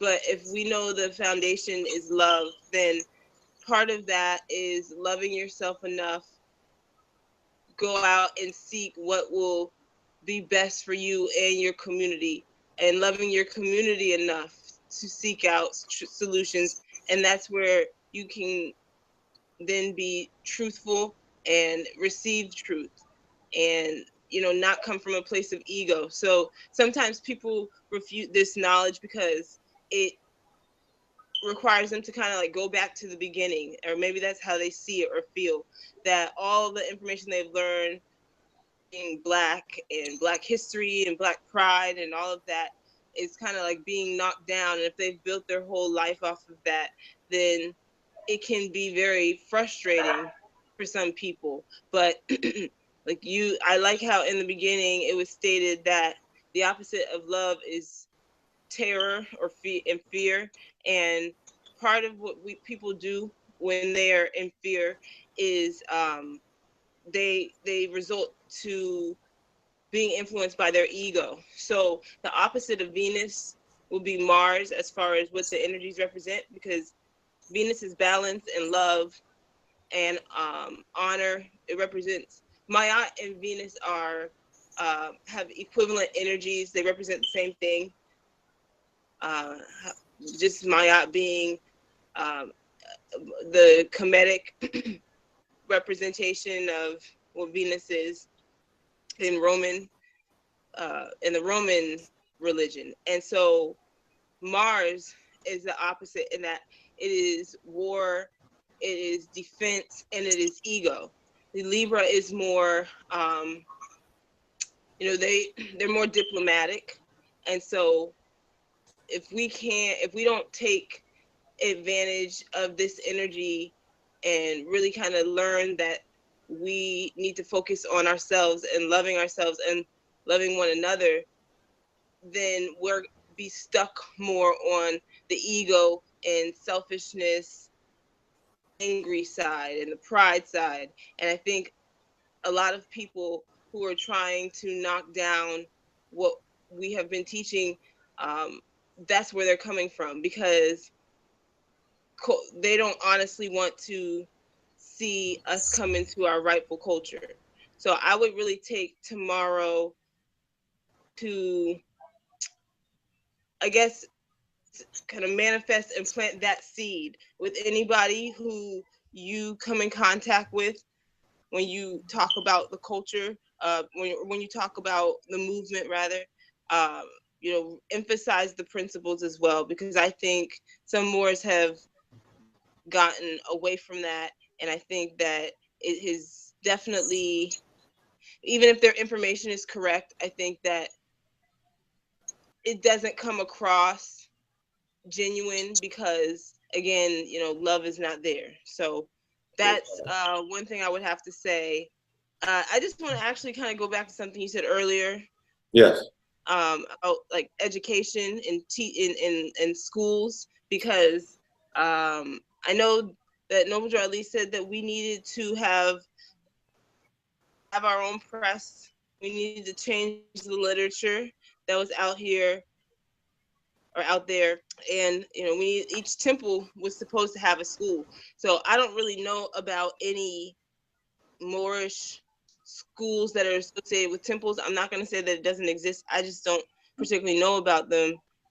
Right. And that alone puts them in violation, and that's something I really would like to see Moors kind of come together on, because if we say that we love the children, like, these are the things that we need to work on. And school, every day I think about how they are being groomed for staying in an inferior status. I mean, everything is very evident, from what they're fed to the curriculum to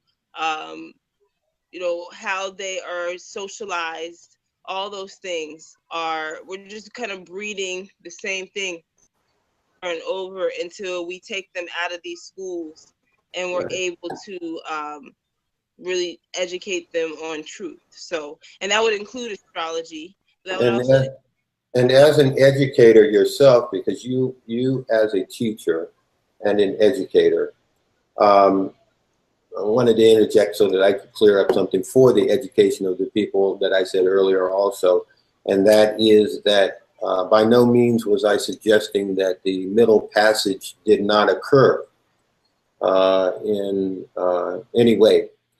We recognize that it did. We recognize that there were millions upon millions who lost their lives during that atrocity, as well as the millions upon millions that lost their lives through disease once the Europeans arrived. So we're not suggesting that in my explanation of us being Aboriginal and Indigenous, as that there were as many of us here as there were, in fact, in the landmass we now call Africa. But of course, through a number of reasons, our numbers have dwindled. So we're not taking away from those that, in fact, may have found their way here by that means. However, the fact is that would be a far, far lesser number than those that were basically misplaced, placed into bondage, let's say in New York, and then taken down to an area North Carolina, South Carolina, to the slave blocks there, to an area or region that they were unfamiliar with the tribal language, as well as the terrain. And we're all familiar with the railroad and the rest of that, and how we utilize the astrological maps in order to find our way out of those southern regions. Also wanted to, with you mentioning about the schools, which is so very important, and that they are supposed to be existing in the temples. We have an understanding that there's an extreme scholar, probably an individual that probably understands the U.S. Constitution Republic better than perhaps anyone on this planet. He was an educator, a professor, as well as the editor of the prestigious Law Journal. And that individual very stealthily, if I might say almost as a committee of one, maneuvered himself in a position to become head of the corporation, and who we identify as President Obama, who signed the UN Rights of Indigenous People, which also clarify for us the importance and the right that we do not need to amalgamate, nor should we any longer feel as if we do not have a right to further our culture and also be supported by those who have ratified that agreement, which is the United States government. So this, of course, is an entity which is a democracy, not the republic, for, as they say, for which it stands, one nation under God. It is a completely different regime, which in fact came into being underneath a following of a bankruptcy which occurred. But the reason for me mentioning that and coming in there was that it was so important how you were speaking about a need for teaching our youth from kindergarten up about their culture, and to not miss the opportunity to suggest that individuals go out and look at the United Nations Rights of Indigenous People, that ratified charter, which they can also find by way of the State Department, and recognize that within it, it speaks about the importance of us being allowed, in fact, to reanimate our understanding of our culture. And that can be by way of online education, but of course, most certainly, what you're speaking of, the actual physical brick and mortar schools, which are so important also. I yield the floor on that, sister, so if you could continue. Islam? Islam. Yes, I agree. Let me turn my camera back on. Yes, I agree, particularly regarding the online schools. I think you can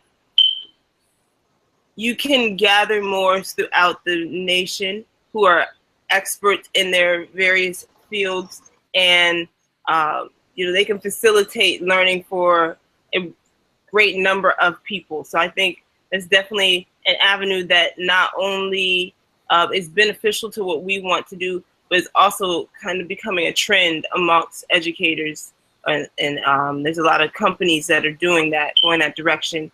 I think another aspect of, the vision that I have for educating young people is that, we would have schools in different places, but we would have a curriculum that is replicated throughout all those different places. So part of that might be, you're learning to grow food, and you're learning about plants, and you're learning, it's also science class, right? So it's science, but it's practical. And it's something that while they could learn the science aspect online, they need their hands in the soil. And so and they need to experience actually growing something. So that's one of the, motivations to having a brick and mortar as well. And then a lot of that has to do with two things, having set curriculum and people just sitting down and writing that out so we can be organized and systematic. And the second aspect will be being able to have the finance to get the brick and mortar or to build the websites or to have the different technologies necessary to facilitate the learning. And so, there are in fact mechanisms as we speak right now coming into fruition with respect to that occurring, just to identify, but it's not something that has been brought into the public mainstream, but I assure you it is factually, in fact, in play. So continue, sister. Well, one thing that I know I can personally work on is curriculum.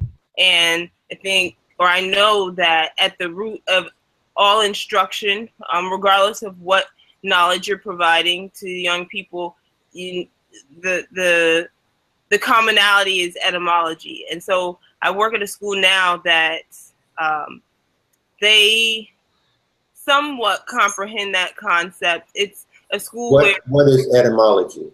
Oh, sorry. Etymology is the study of the true meaning of words, and that the two parts of the word are etym, from the Greek etymon, which means true or truest sense, and ology is the study of, and in particular, it refers to words regarding something. So like biology is words regarding life, and it's the study of living organisms. So you're talking about going back, etymology would then be the primal, true base meaning of the term.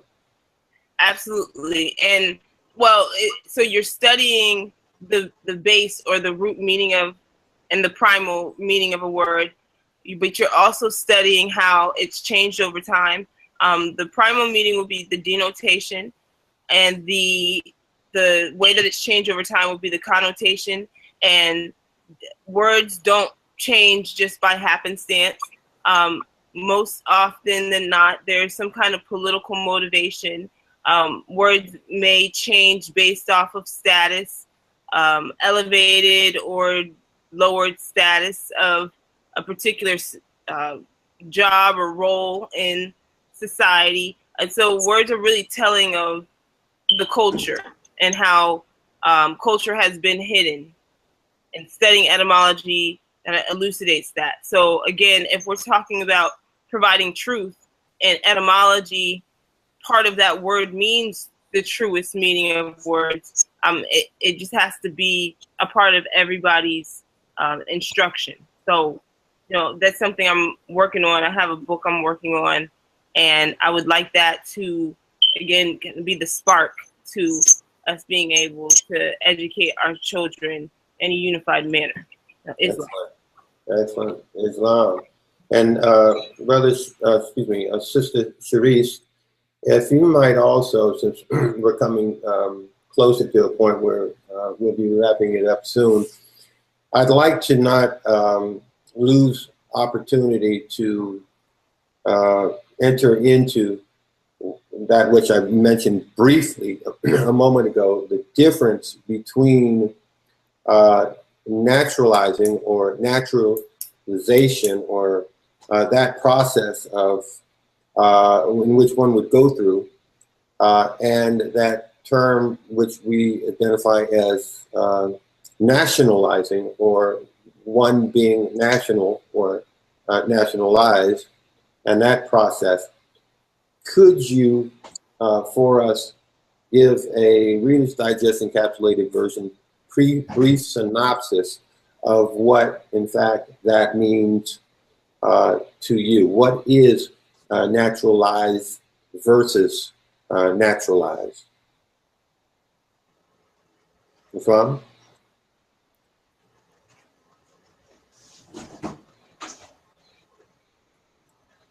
Sister Therese, are you there?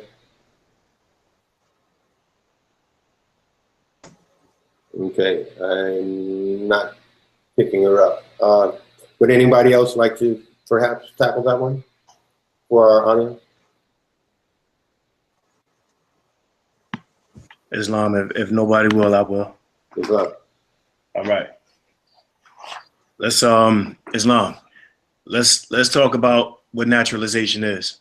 Again, I'll go to Henry Campbell's Black's Law, and I'll read the definition. Naturalize: to confer citizenship upon an alien.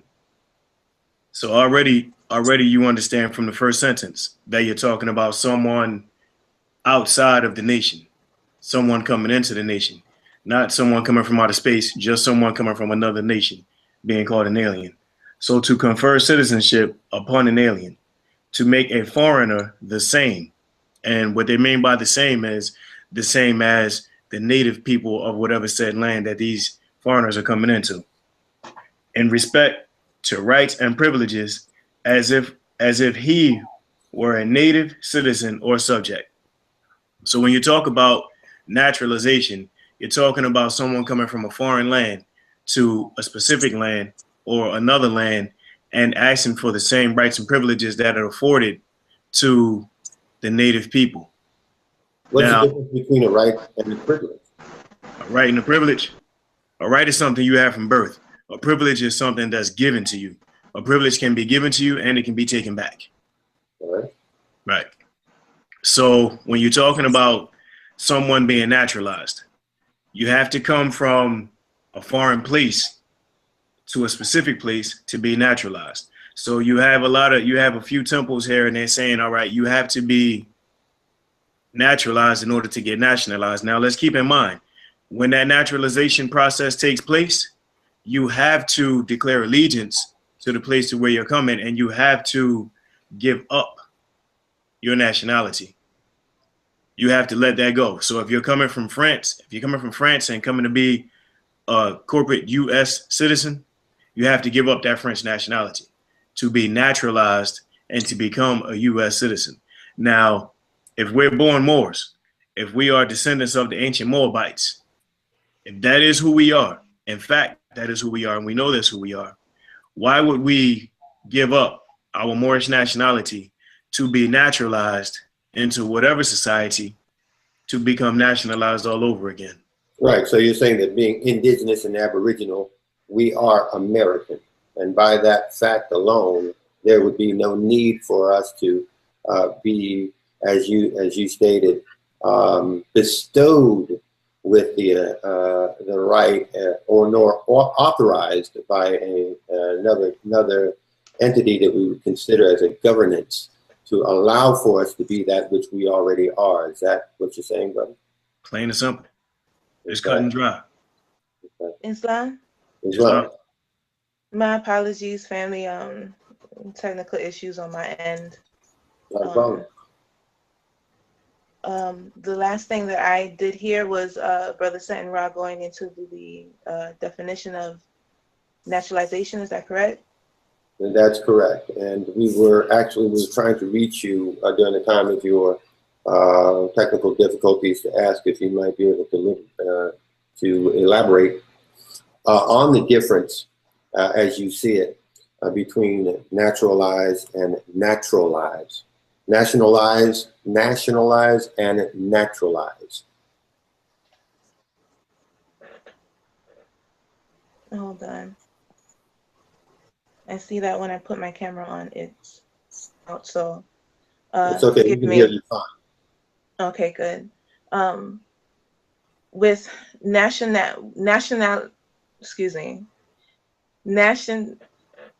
can't even get the word out. Nationalization is what the Prophet was instructing us to do. And what that encompasses is one, showing their allegiance to their nation. Your nation, as we've repeatedly gone through this discussion, is through your mother. That's your nativity, your bloodline. It's not something that can change or pass away. You are who you are, and what dictates that is who your mother is. We are of the ancient Moabites. We are contemporarily known as Moors, although the whole wording of that is Al-Moroccan. You know, so that's that's nationalization. Naturalization is a process where, just for example, just to make it plain, right? Say if I wanted to go to Russia and become a Russian citizen, I would then have to naturalize or adopt or be coded with the rights and privileges of a Russian in order to be called Russian. You know, like I would have to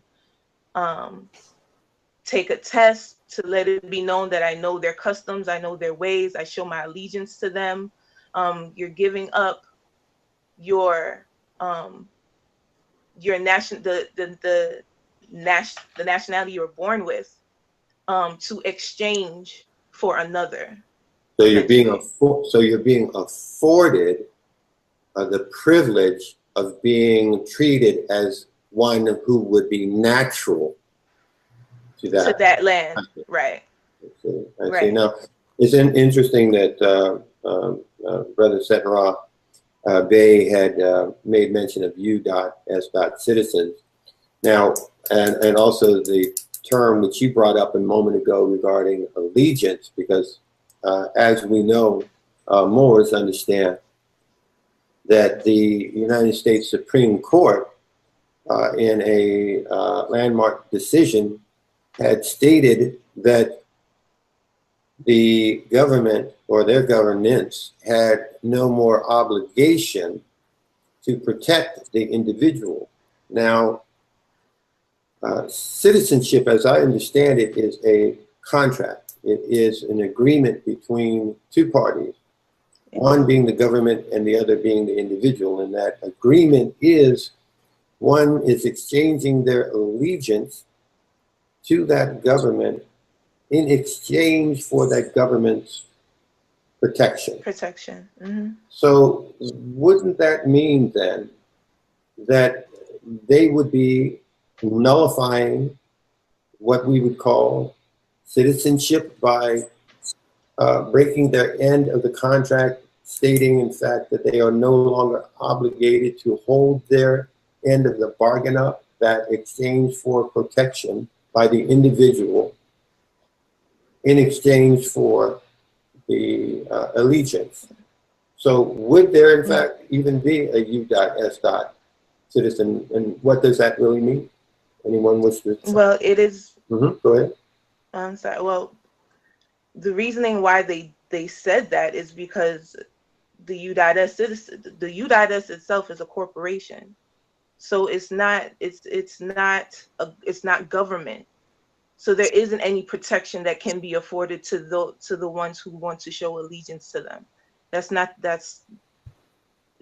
their job. That's not their aim. So what are you saying? Like trafficking? That is also. That's exactly what it is. That's exactly what it is. Right. All right. So you're saying that in fact is a term which people use lightly, or in fact may not know the actual definition of it, and that it is a contract, and that there is an agreement that is exchanged there, a promise between two entities, which they say they have no obligation to uphold. Indeed. But because of, as you stated, the lack of ignorance that our people suffer through, they'll sign that contract, and ignorance of the law is no excuse. So their obligation to be allegiant to the corporation is like, if they don't refute what they said or try to correct the error in signing up for something like that, then it is then Well, that said sounds, to be standing. that sounds like that would be subjects opposed to citizenship. Indeed. That they're Indeed. subjected to the will and direction of that entity, and that the contractual aspect of citizenry really doesn't seem to be coming into play there if they are in fact just relegated to the position as subjects to be commanded at will. Indeed. But they must, it really comes down to one understanding their status and jurisdiction as well. Once you master those two, then you're able to know who is who, what is what. You know, in regards to dealing with this de facto corporation, this de facto government, operating as though they're authority on our land, our people really need to understand themselves so that they're able to then check them, because the fact of the matter is the seats that they're operating, those are our seats. We're supposed to be the one, we as Moors, I'm speaking, nationals, the American nationals. What the government is doing, we're supposed to be the ones doing that for our people. But because we're in a state of ignorance, overall, you know, for the most part, because there are, I won't say, you know, I don't want to be general, because there are enlightened ones out there. Right. But overall, you know, for the most part, there's this ignorance that is allowing an acquiescence to occur for the modern European to be where he is now, directing our people the way that they are as sheeple, you know. Yeah. Well, I would guess also that given reality and the situation of what the conditions are in this country right now, that even as we were to arise into an able position to actually be active in that process of uplifting fallen humanity, that whomever would be in the position of, let's just call it the position of power, because we know that power does not give itself up freely. And we are not revolutionaries, we are evolutionaries.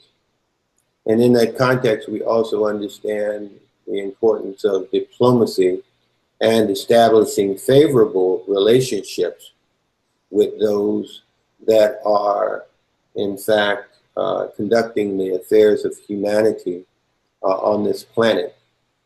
And that there will come a time when equity is going to come into play universally across the globe. And I would venture to believe that if, in fact, or when that occurs, that we'll also be in a position to be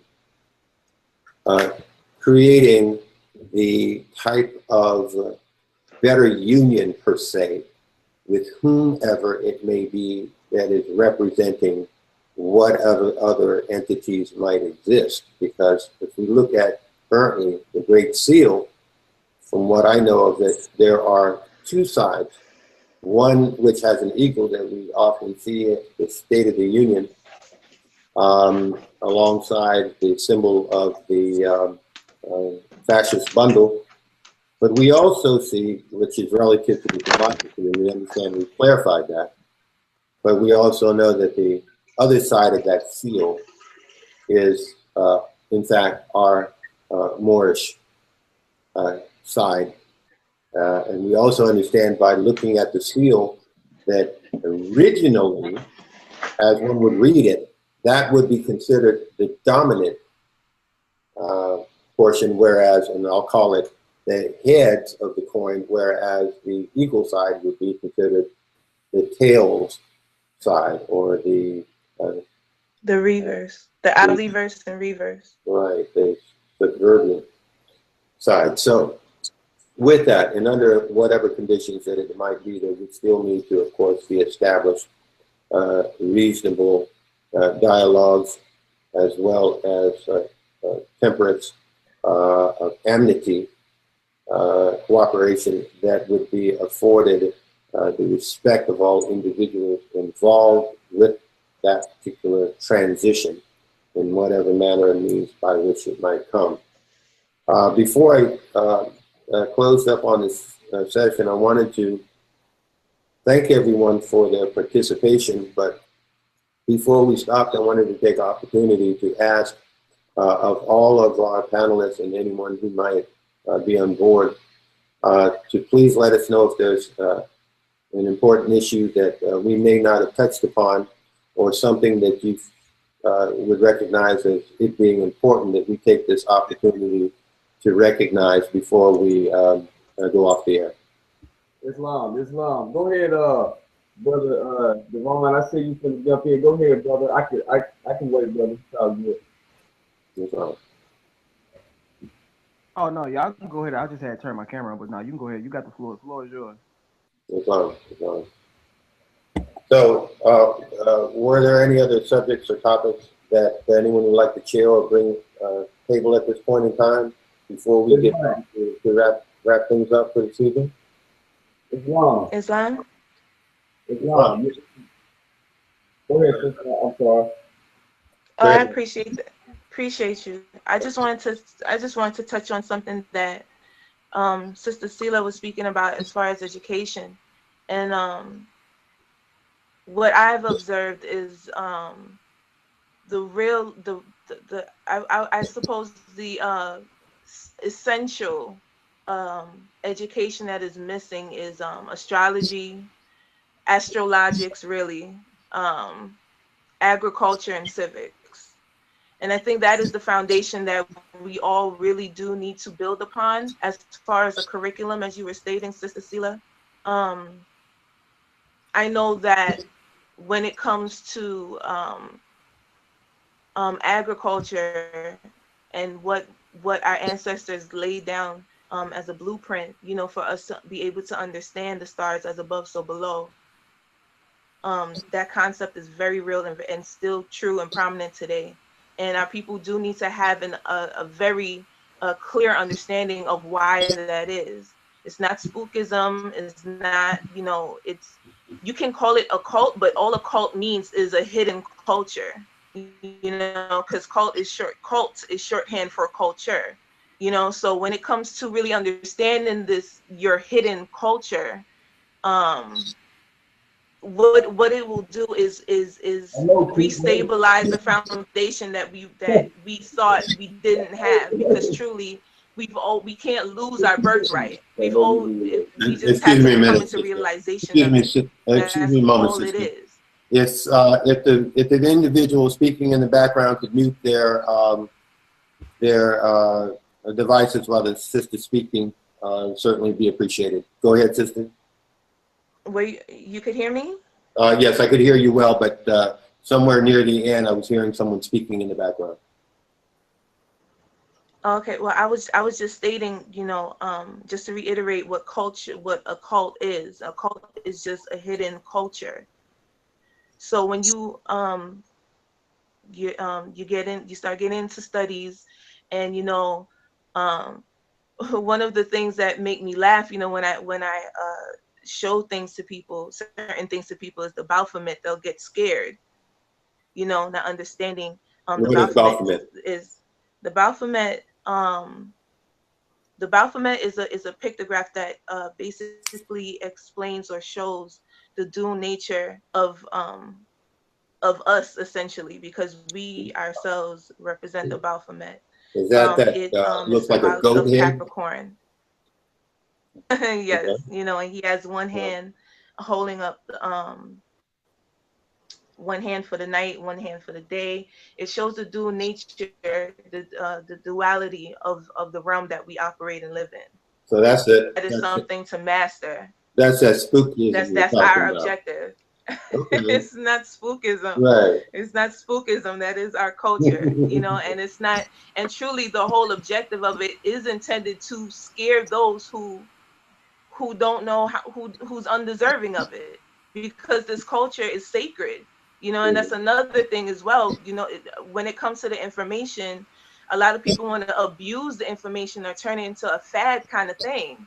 Mm-hmm. And that's not, you know, that's not the case. This is all the reason why the ancient priesthood, when they were once credible, they selected their initiate. So it wasn't like an open casting call kind of thing. They saw you in the community, they saw the work that you did, and they will call out to you to come in so that they can show you different degrees and build you up, you know, because they understood how, you know, people can take power and abuse it. Our ancestors understood this. So you're actually going all the way back to the time before the Ptolemaic era, before Ptolemy and the rise of the Christian. Far before Ptolemy. Okay, all right. Far before Ptolemy, yes, and that's a whole other story.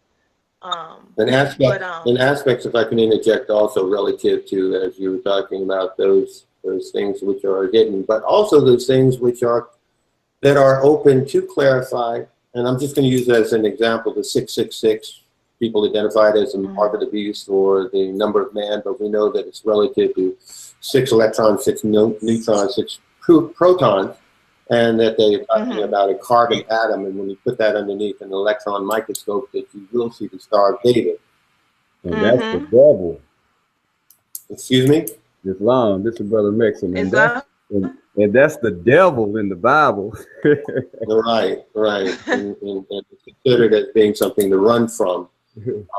That's the real spookism right there. Yeah, Islam. That dogma. Islam. If I could add something on that, Islam to the moderator. Right now, it's been a great panel, great discussion. I hope everybody can listen to it. I've been kind of listening back, listening and taking in a lot of information, a lot of knowledge. And one thing I want to do is try to,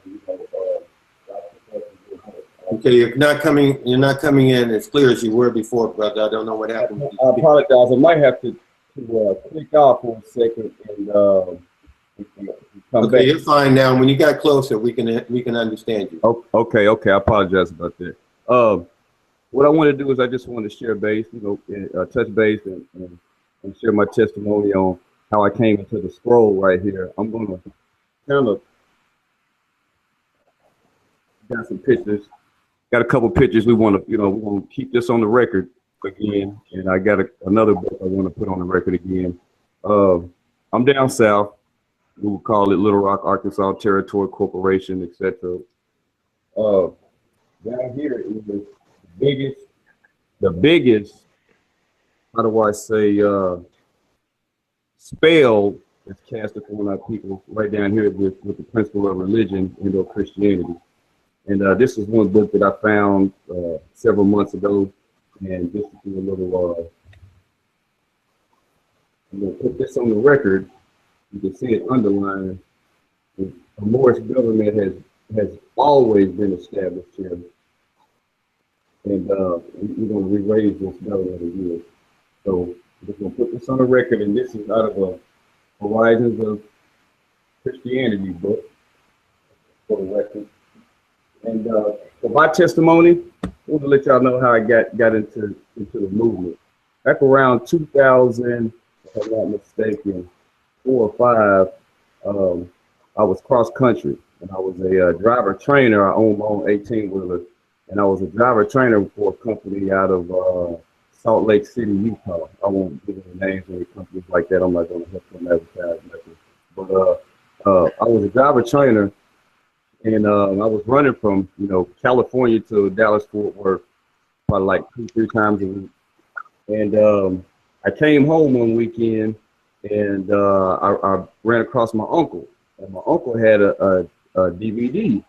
And the DVD had Brother Abdullah, Brother Sabir, Brother Taj. I think we're all familiar with the, if I'm not mistaken, the driver's license fraud.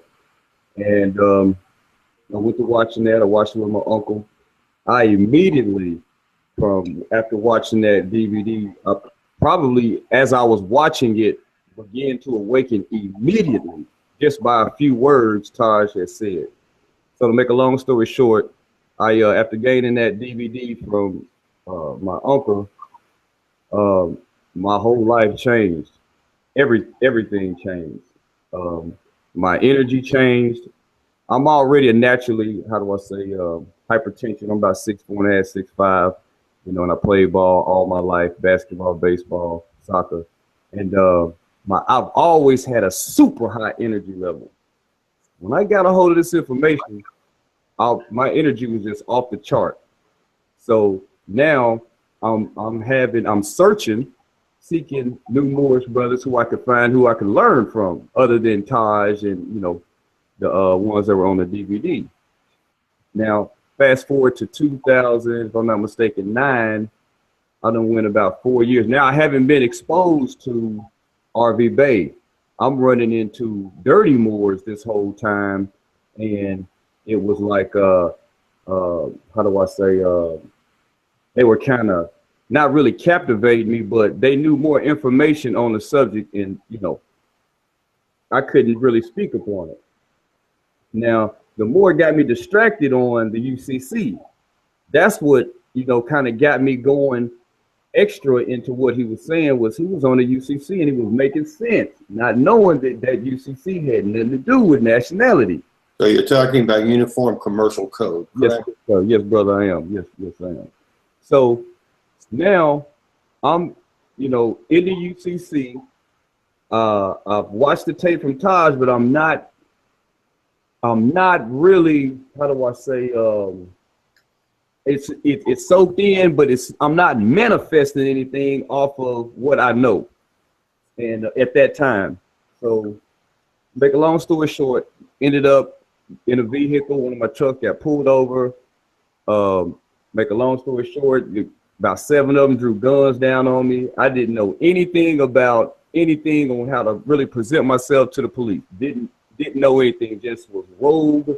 I was just a knucklehead, and you couldn't tell me nothing. So I ended up going to jail, right? So I fought the jurisdiction for about 6 or 7 appearances on the north side of the river. We got 2 sides. There's a North Little Rock and there's a Little Rock side. However, the North Little Rock side is also the same county of the Little Rock side. It's just the water splitting them. So the incident took place in North Little Rock. Boom, fought the jurisdiction. They bounded over to the Little Rock side. Well, to make a long story short, I go in front of a so-called black judge, brother from down here, who's big time pastor in this area. So me being ignorant, not knowing nothing, arrogant, but thought I knew everything, I get to popping off the wrong everything. So I accept, you know, the hitting over the head that I went through that first time, you know, spitting some information that I actually didn't have any studying or anything going on. So while I'm in jail, the judge ended up taking the bond. So he's like, this man, I was saying good enough stuff to allow them to not force a public defender on me, but at the same time, they didn't trust that I would come back to court. Right. So they ended up saying, hold him, no bond, no nothing. And I'm like, goodness gracious, y'all treat me like I'm the kingpin or something. So zealotly, you ran headfirst into the sand because you had just enough information to get yourself in trouble. Exactly. So now I'm in the county. So 1 month turned to 2 turned to 3, 3 turned to 4, 4 turned to about 12, then 12 turned to 13. So at about probably 6 or 7 months while I'm in the county, you know, all the criminals find Jesus in jail. All of them. Everybody find God. Everybody done turned their life around. Everybody. But me, I'm steady banging that I'm a Moor. So I'm steady arguing with the black Christians. We arguing up and down. I'm trying to tell them, look, man, y'all need to learn about blah, blah, blah. Y'all need to study about this. You need to study about this. So we locked down. It was probably like 23 hours every day. We was only out probably 1 hour to 45 minutes to an hour every day for about a year. I ended up coming out of my cell one day. We had been locked up 3 days straight. They popped the doors, opened the cell, and there's this book sitting on the table.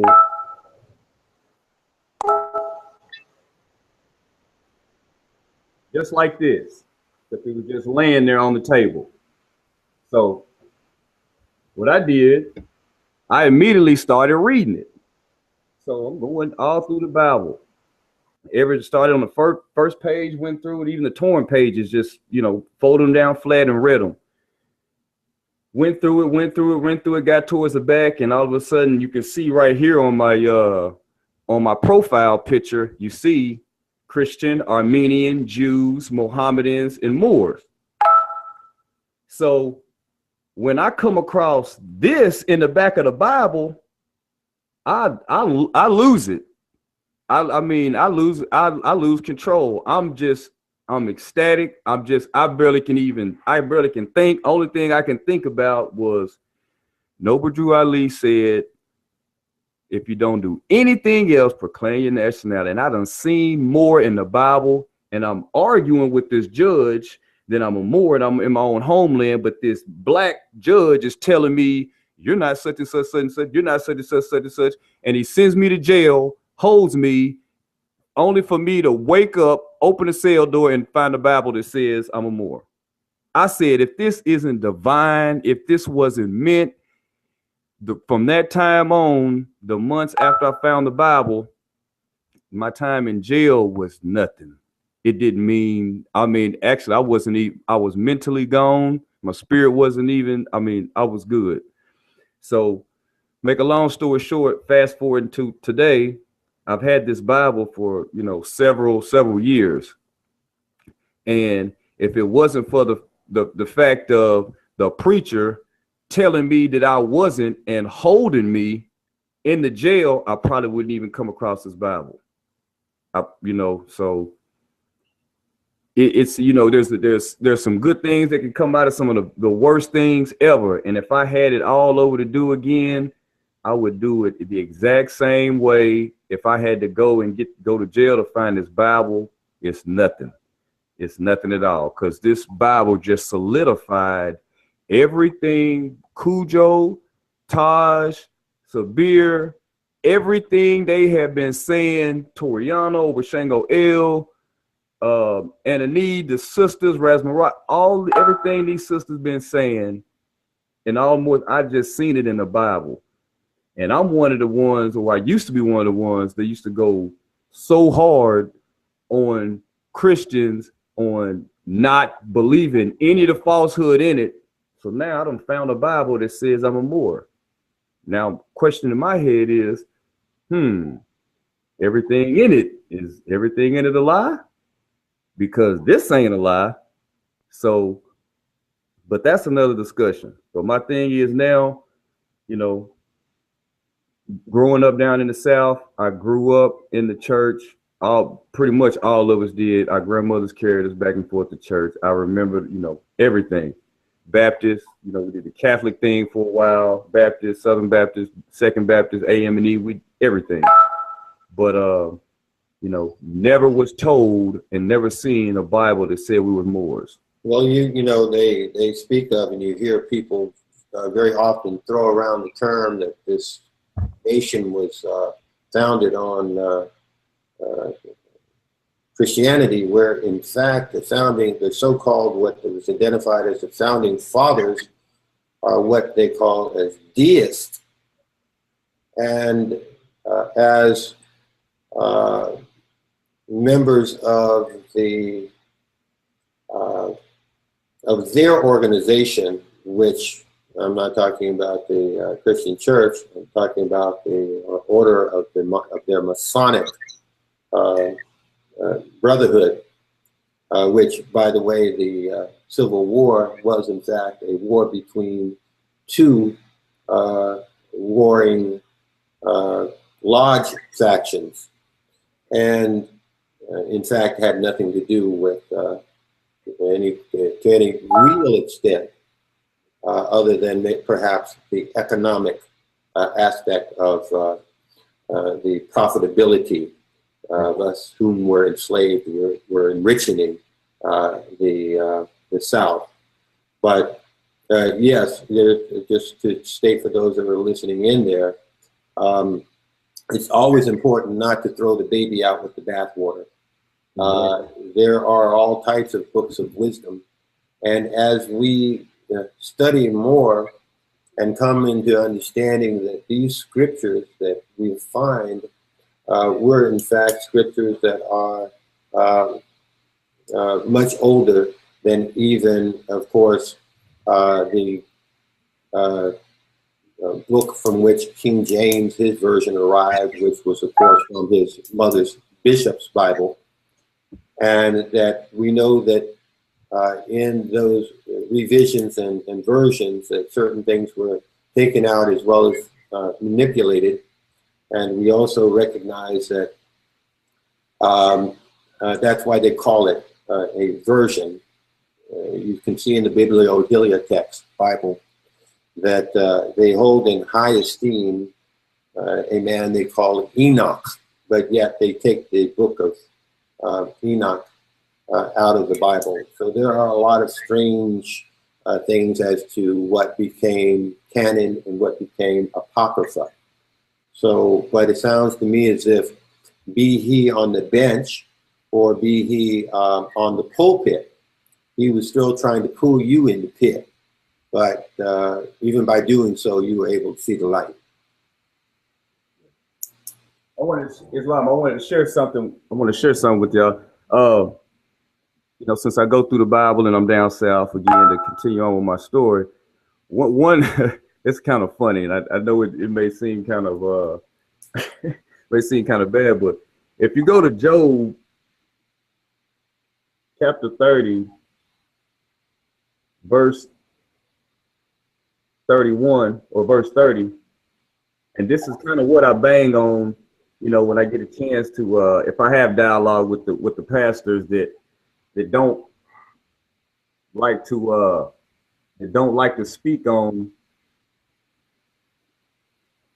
nationality. And when I ask them, are you a child of God? Are you a child of, or the devil? Now I'm just playing now, but they take, the Christians take offense very, very fast. And then I take them to Job and I say, the devil said he was the brother of, and they lose it when I take them to this verse. So I try to get a little humor out of it every now and then, because it's it can be kind of, your energy draining, always stumping and fighting and arguing with people that, that are actually asleep and don't even realize they're asleep. So now that I found the Bible, I've got my nationality card. I appreciate Cujo for the classes. Such and Rob, brother, you 100. Devon, I appreciate your sister. Y'all are awesome. Y'all mean so much to me. You don't understand that I can go to work every day and come home and catch one of you guys' videos, and the little energy I do have, it can uplift me and bring back to my spirits and get my studying right. But I don't want to take up too much more time. I want to go ahead and say thank you again to the moderator, Brother Jonathan, and all you brothers and sisters on here. Cujo, appreciate you too, bro. Stay in touch with me, and y'all stay in touch. If I don't have y'all's number, you can pass it to, and I share it with you anytime. Y'all stay in touch with me. Islam. Absolutely, Islam. We appreciate your sharing, brother. By all means, it was an impactful story that you gave, and I'm sure that there's a lot of people out there that could personally relate to what you were saying relative to their own experiences. And I thought it was important also that you did shed light on the fact that often when we come into this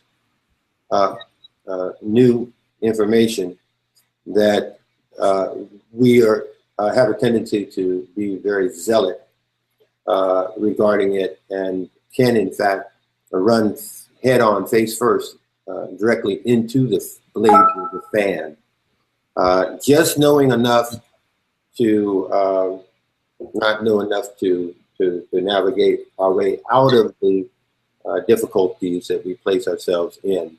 And that's why I always suggest that people give themselves an incubation period to allow for a lot of this material to sink in so that it can then, as you were saying, begin to manifest in themselves, opposed to simply parroting the material which they hear from others. And it's through that religioning oneself with the information of their ancient forefathers that they and then become of a like mind, and they are allowed to receive those gifts of intuition as well as genetic memory, which comes naturally by an aspect of one learning what it is. Matter of fact, as you become further and deeper into the knowledge, as you are learning it, one will find that it no longer feels as if you're learning. It begins to feel as if you are remembering. And that's exactly what an aspect of that is. It's a recalibration of yourself to the actual frequency in which you were meant to be. And that is what then assists in the shattering of and the decalcification of your pineal gland, allowing for that window to the soul of man to provide you with those energies and the information I just spoke of. And with that, Brother Cujo, are you still there, brother? Islam? Okay, he may have stepped away for a moment. What I'd like to do is thank again all of our panelists for joining us and for opening up so honestly and sharing the information that you had to provide to everyone out there. I'm certain that whomever was listening in and those that will catch this broadcast in its post-production stage will certainly benefit from the knowledge you've provided. And in closing with that, I'd just like to say that this gives us opportunity to close out as Moors should do when we gather. And I'd like to ask that we go ahead by closing out with the prayer, and then we begin with 5 on the left and 2 on the right, and ask that you repeat after me. Allah, Father of the universe. Allah, Father of the universe. Father of love. Father of love. Freedom and justice. Freedom and justice. Allah is my guide. Allah is my guide. My protector. My protector. And my salvation. And my salvation. By night and by day. By night and by day. And by day. Through his holy prophet. Through his holy prophet. Noble Drew Ali. Noble Drew Ali. Islam family, and thank you so much again. Islam, peace and love. Peace and love. Peace. Islam, peace and love. Islam. Islam. One love. Moor, or Moorish, and our Moorish community are the indigenous Aboriginal Americans, and this is a panel of those who are going to be assisting us in understanding a broad spectrum of things this evening. Now, I'd like to ask if Brother Cujo would not mind in providing us some information regarding the Moorish Science Temple of America and our noble prophet, Noble Drew Ali. If you could provide us with some information and information of those that might not be familiar, Brother Sheikh Cujo, would you mind doing so? Islam. Islam. To start, I would say, as we're taught by Noble Ali, man knows being told. Just do your research on Noble Ali. He was born 1886, 1989. There's a huge FBI file on him and the Moorish Science Temple of America. That's huge for you to go And the reason that you're going to research that is so that you can be clear that the so-called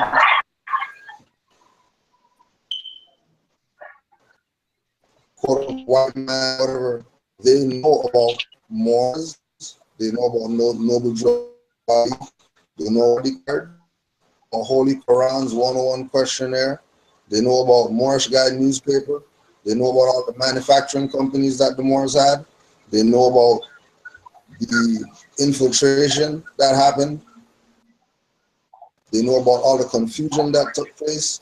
This is just from the FBI papers, right? Do your research on him, just like you do your research on everybody else. If we ask you about Marcus Garvey, you're going to run down stuff on him. Elijah Muhammad, you're going to run down information. Clarence 13 next, you're going to run down stuff. Al-Hajj Malik al-Shabazz, run down things. Noble Drew Ali, crickets. Your due diligence with regard to Noble Drew Ali. But I will say that the fact that if you know about all these other people that call themselves people, literary people and scholastic people, and you know about all of them, but you never heard about Noble Drew Ali, that should inspire you to really go check him out. Individual that you never heard of, when you've heard about all the people. What's the secret? You do your research on Noble Drew Ali and conclusion as to whether what he was doing was people or whether he was just wasting his time. Islam. As well, I would think that that would also, just within itself, not being familiar with the individual and being as dynamic as he was, that would seem as if that was something that was purposefully hidden from all. And there's a thing that I often state, and that is that there are no mysteries. There are only missed stories. And it appears as if Noble Drew Ali and the work that he was and energy placing into that institution which he created, the Moorish Science Temple of America, has also been purposefully hidden from the rest of our community, those Moors that are not familiar with who they are, in fact, and that they are indigenous and aboriginal, as well as others, the Europeans that are here. In addition to that, I'd like to mention the fact that the empire was in New York, and that can be also verified by a letter from George Washington giving great accolades and thanks to the emperor of the time for allowing George Washington, the 9th president, not the 1st president, as stated in his letter, which is not difficult to locate by Googling it, as well as we can locate that on RV Bay Publications, as well as the MoorishDirectory.com. And you will find that the empire was in New York, and that is why they call it the Empire State. And as one would know, Moors have been well known throughout history as the master navigators of the planet and tradesmen. And that is what could account for the World Trade Center existing in that particular area that we now call New York. And metaphysically, it's interesting also to understand that taking down of the World Trade Centers was actually a metaphysical operation, in that if we consider that a mother would jump in front of a bullet to save their child, that helps us to appreciate that the opposite of love is not hate, but that in fact, the opposite of love, love being an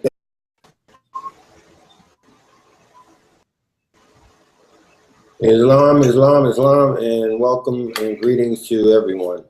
This evening, this is a special panel that we're doing, and we're going to be speaking with a group of Moors who are going to give us some insight on a broad spectrum of topics and subjects.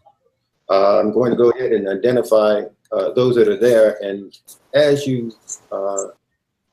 hear your name, if you could maybe give a little wave just so that the viewers would be able to identify who is whom from whom.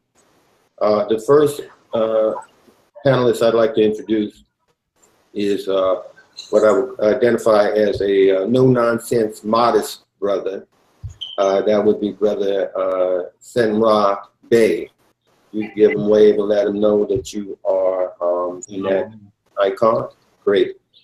Now, our up-and-coming new energy on the block would be a young brother, Devon Robinson L. Could you give them a wave and shout out, brother? Let them know which window you're in.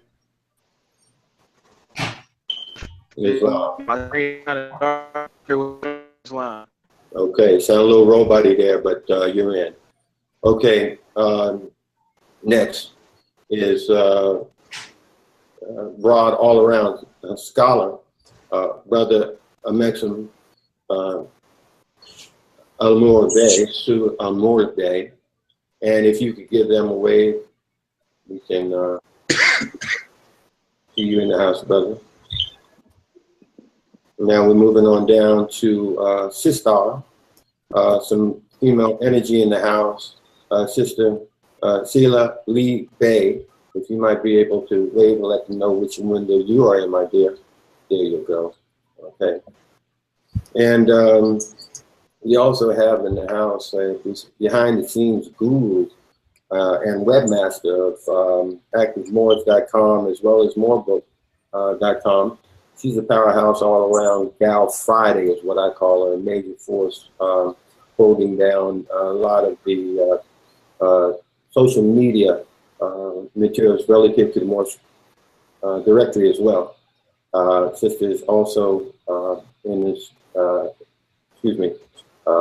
very creative entrepreneur as well, and owner and operator of a new site, which is Renowned Royalty, and that is Sister Sharice L. If you could give them a wave, sister, and let them know which one you're in. There you go. Islam family, peace and love. And last but not least, a man that wears many hats, a lecturer, author, MSTFA, Grand Chief out of Ontario Territory, Canada. The man I call the perpetual thorn in the side of the dirty Moors, the mastermind behind the Iron Sheep Will of Allah website, as well as the mastermind behind that proper Moorish music, and much more. Moorish History School, Eyes Wide Open blog talk program panelist as well, and a consistent, long-standing Moorish community activist, and that would be Brother Joe Adwo L. Some love, brother. All right, and Cujo, I understood I was speaking to someone from the temple, and they told me that they can usually find you if they're having problems locating you. They can always go back. They can always go out back and find you sharpening your Sevatar. Is that correct, brother Cujo? Can you hear me? I hear you now. I didn't hear you just now. You broke up. Okay, I was saying I was speaking with some brothers from the temple, and they told me that anytime they're having trouble locating you, they can go out back and catch you sharpening your Sevatar. So you gotta keep it sharp. That's the rumor going around. It's only a rumor. Okay. All right. And we have standing in the wings also a young brother who had a couple questions that he wanted to have verified. So we're going to have an opportunity to allow for him to ask that along with those that are going to be coming into the chat space. And excuse me. What I'd like to do for those individuals out there that may not be familiar with who we are, may not have ever heard of the term Moor, I'd like to just give a very brief couple points of logic to consider, and that'll help with what I call the paradigm shift of understanding one or two things as to what we'll be talking about this evening. One of those is what I call the saltine cracker example. And what it is if you take a saltine cracker in your hand and you break that saltine cracker, what you'll find is on one side, the salt equally as displaced as the salt on the other hand. You have two separate halves of the cracker now, and you see that the salt itself is still equally divided on both sides of the cracker. That's an example of what transpired when we had the separations of the continents, what we call America from the continent, which we call Africa today. The salt on those saltine crackers did not miraculously jump over to one side or the other, just as the individuals, the humans whom were there at the time of the Great Divide of Pangea decide to exclusively jump over to the African side and leave us with no one here. Okay. The other is that if we think about the logical aspect that the body can only go without water for a period of 7 days before your electrolytes begin to break down and those vital organs began to cease functioning correctly, followed by death. One can imagine, and it helps us to appreciate, that if you have conditions such as the hot box that would have occurred in the hull of a ship in that particular region over 100 degrees, you're going to be sweating profusely. And under those conditions, you also probably will be vomiting. There would be, because of the infections from the chains and shackles, there would be profuse vomiting as well. In other words, what I'm saying is that there would be a greater loss of body fluids than there would be under any other condition. So it begs the question relative to what I call the great American riddle is, how did that scientifically occur when we recognize that that voyage, that trip took a minimum at the speed of the clipper ships of that day, you can Google it, was 5 miles an hour. So we're talking about 5 months. Even if you were to have enough water for each individual, as they would often say, it would be 400 to 500. Some history books say 600 Negroes, as they put it, in a hull of a ship, and needing to provide them at least a half a cup of water. A thing called physics, basic science, logic would let us know that that boat would sink at the dock. All right, so we're dealing with scientific as well as biological evidence that something else took place other than what we've been accepting without question in the so-called public schools. We were already here. We are the indigenous and aboriginal Americans, those which are cognizant of the fact that we are not Negro, Black, colored, Ethiopian, and or nor African American, as branded by I Am Somebody Jackson. So we recognize our indigenousness, and we go by the title, which was the last internationally recognized and still, excuse me, internationally recognized legal and lawful title, and that is Moor.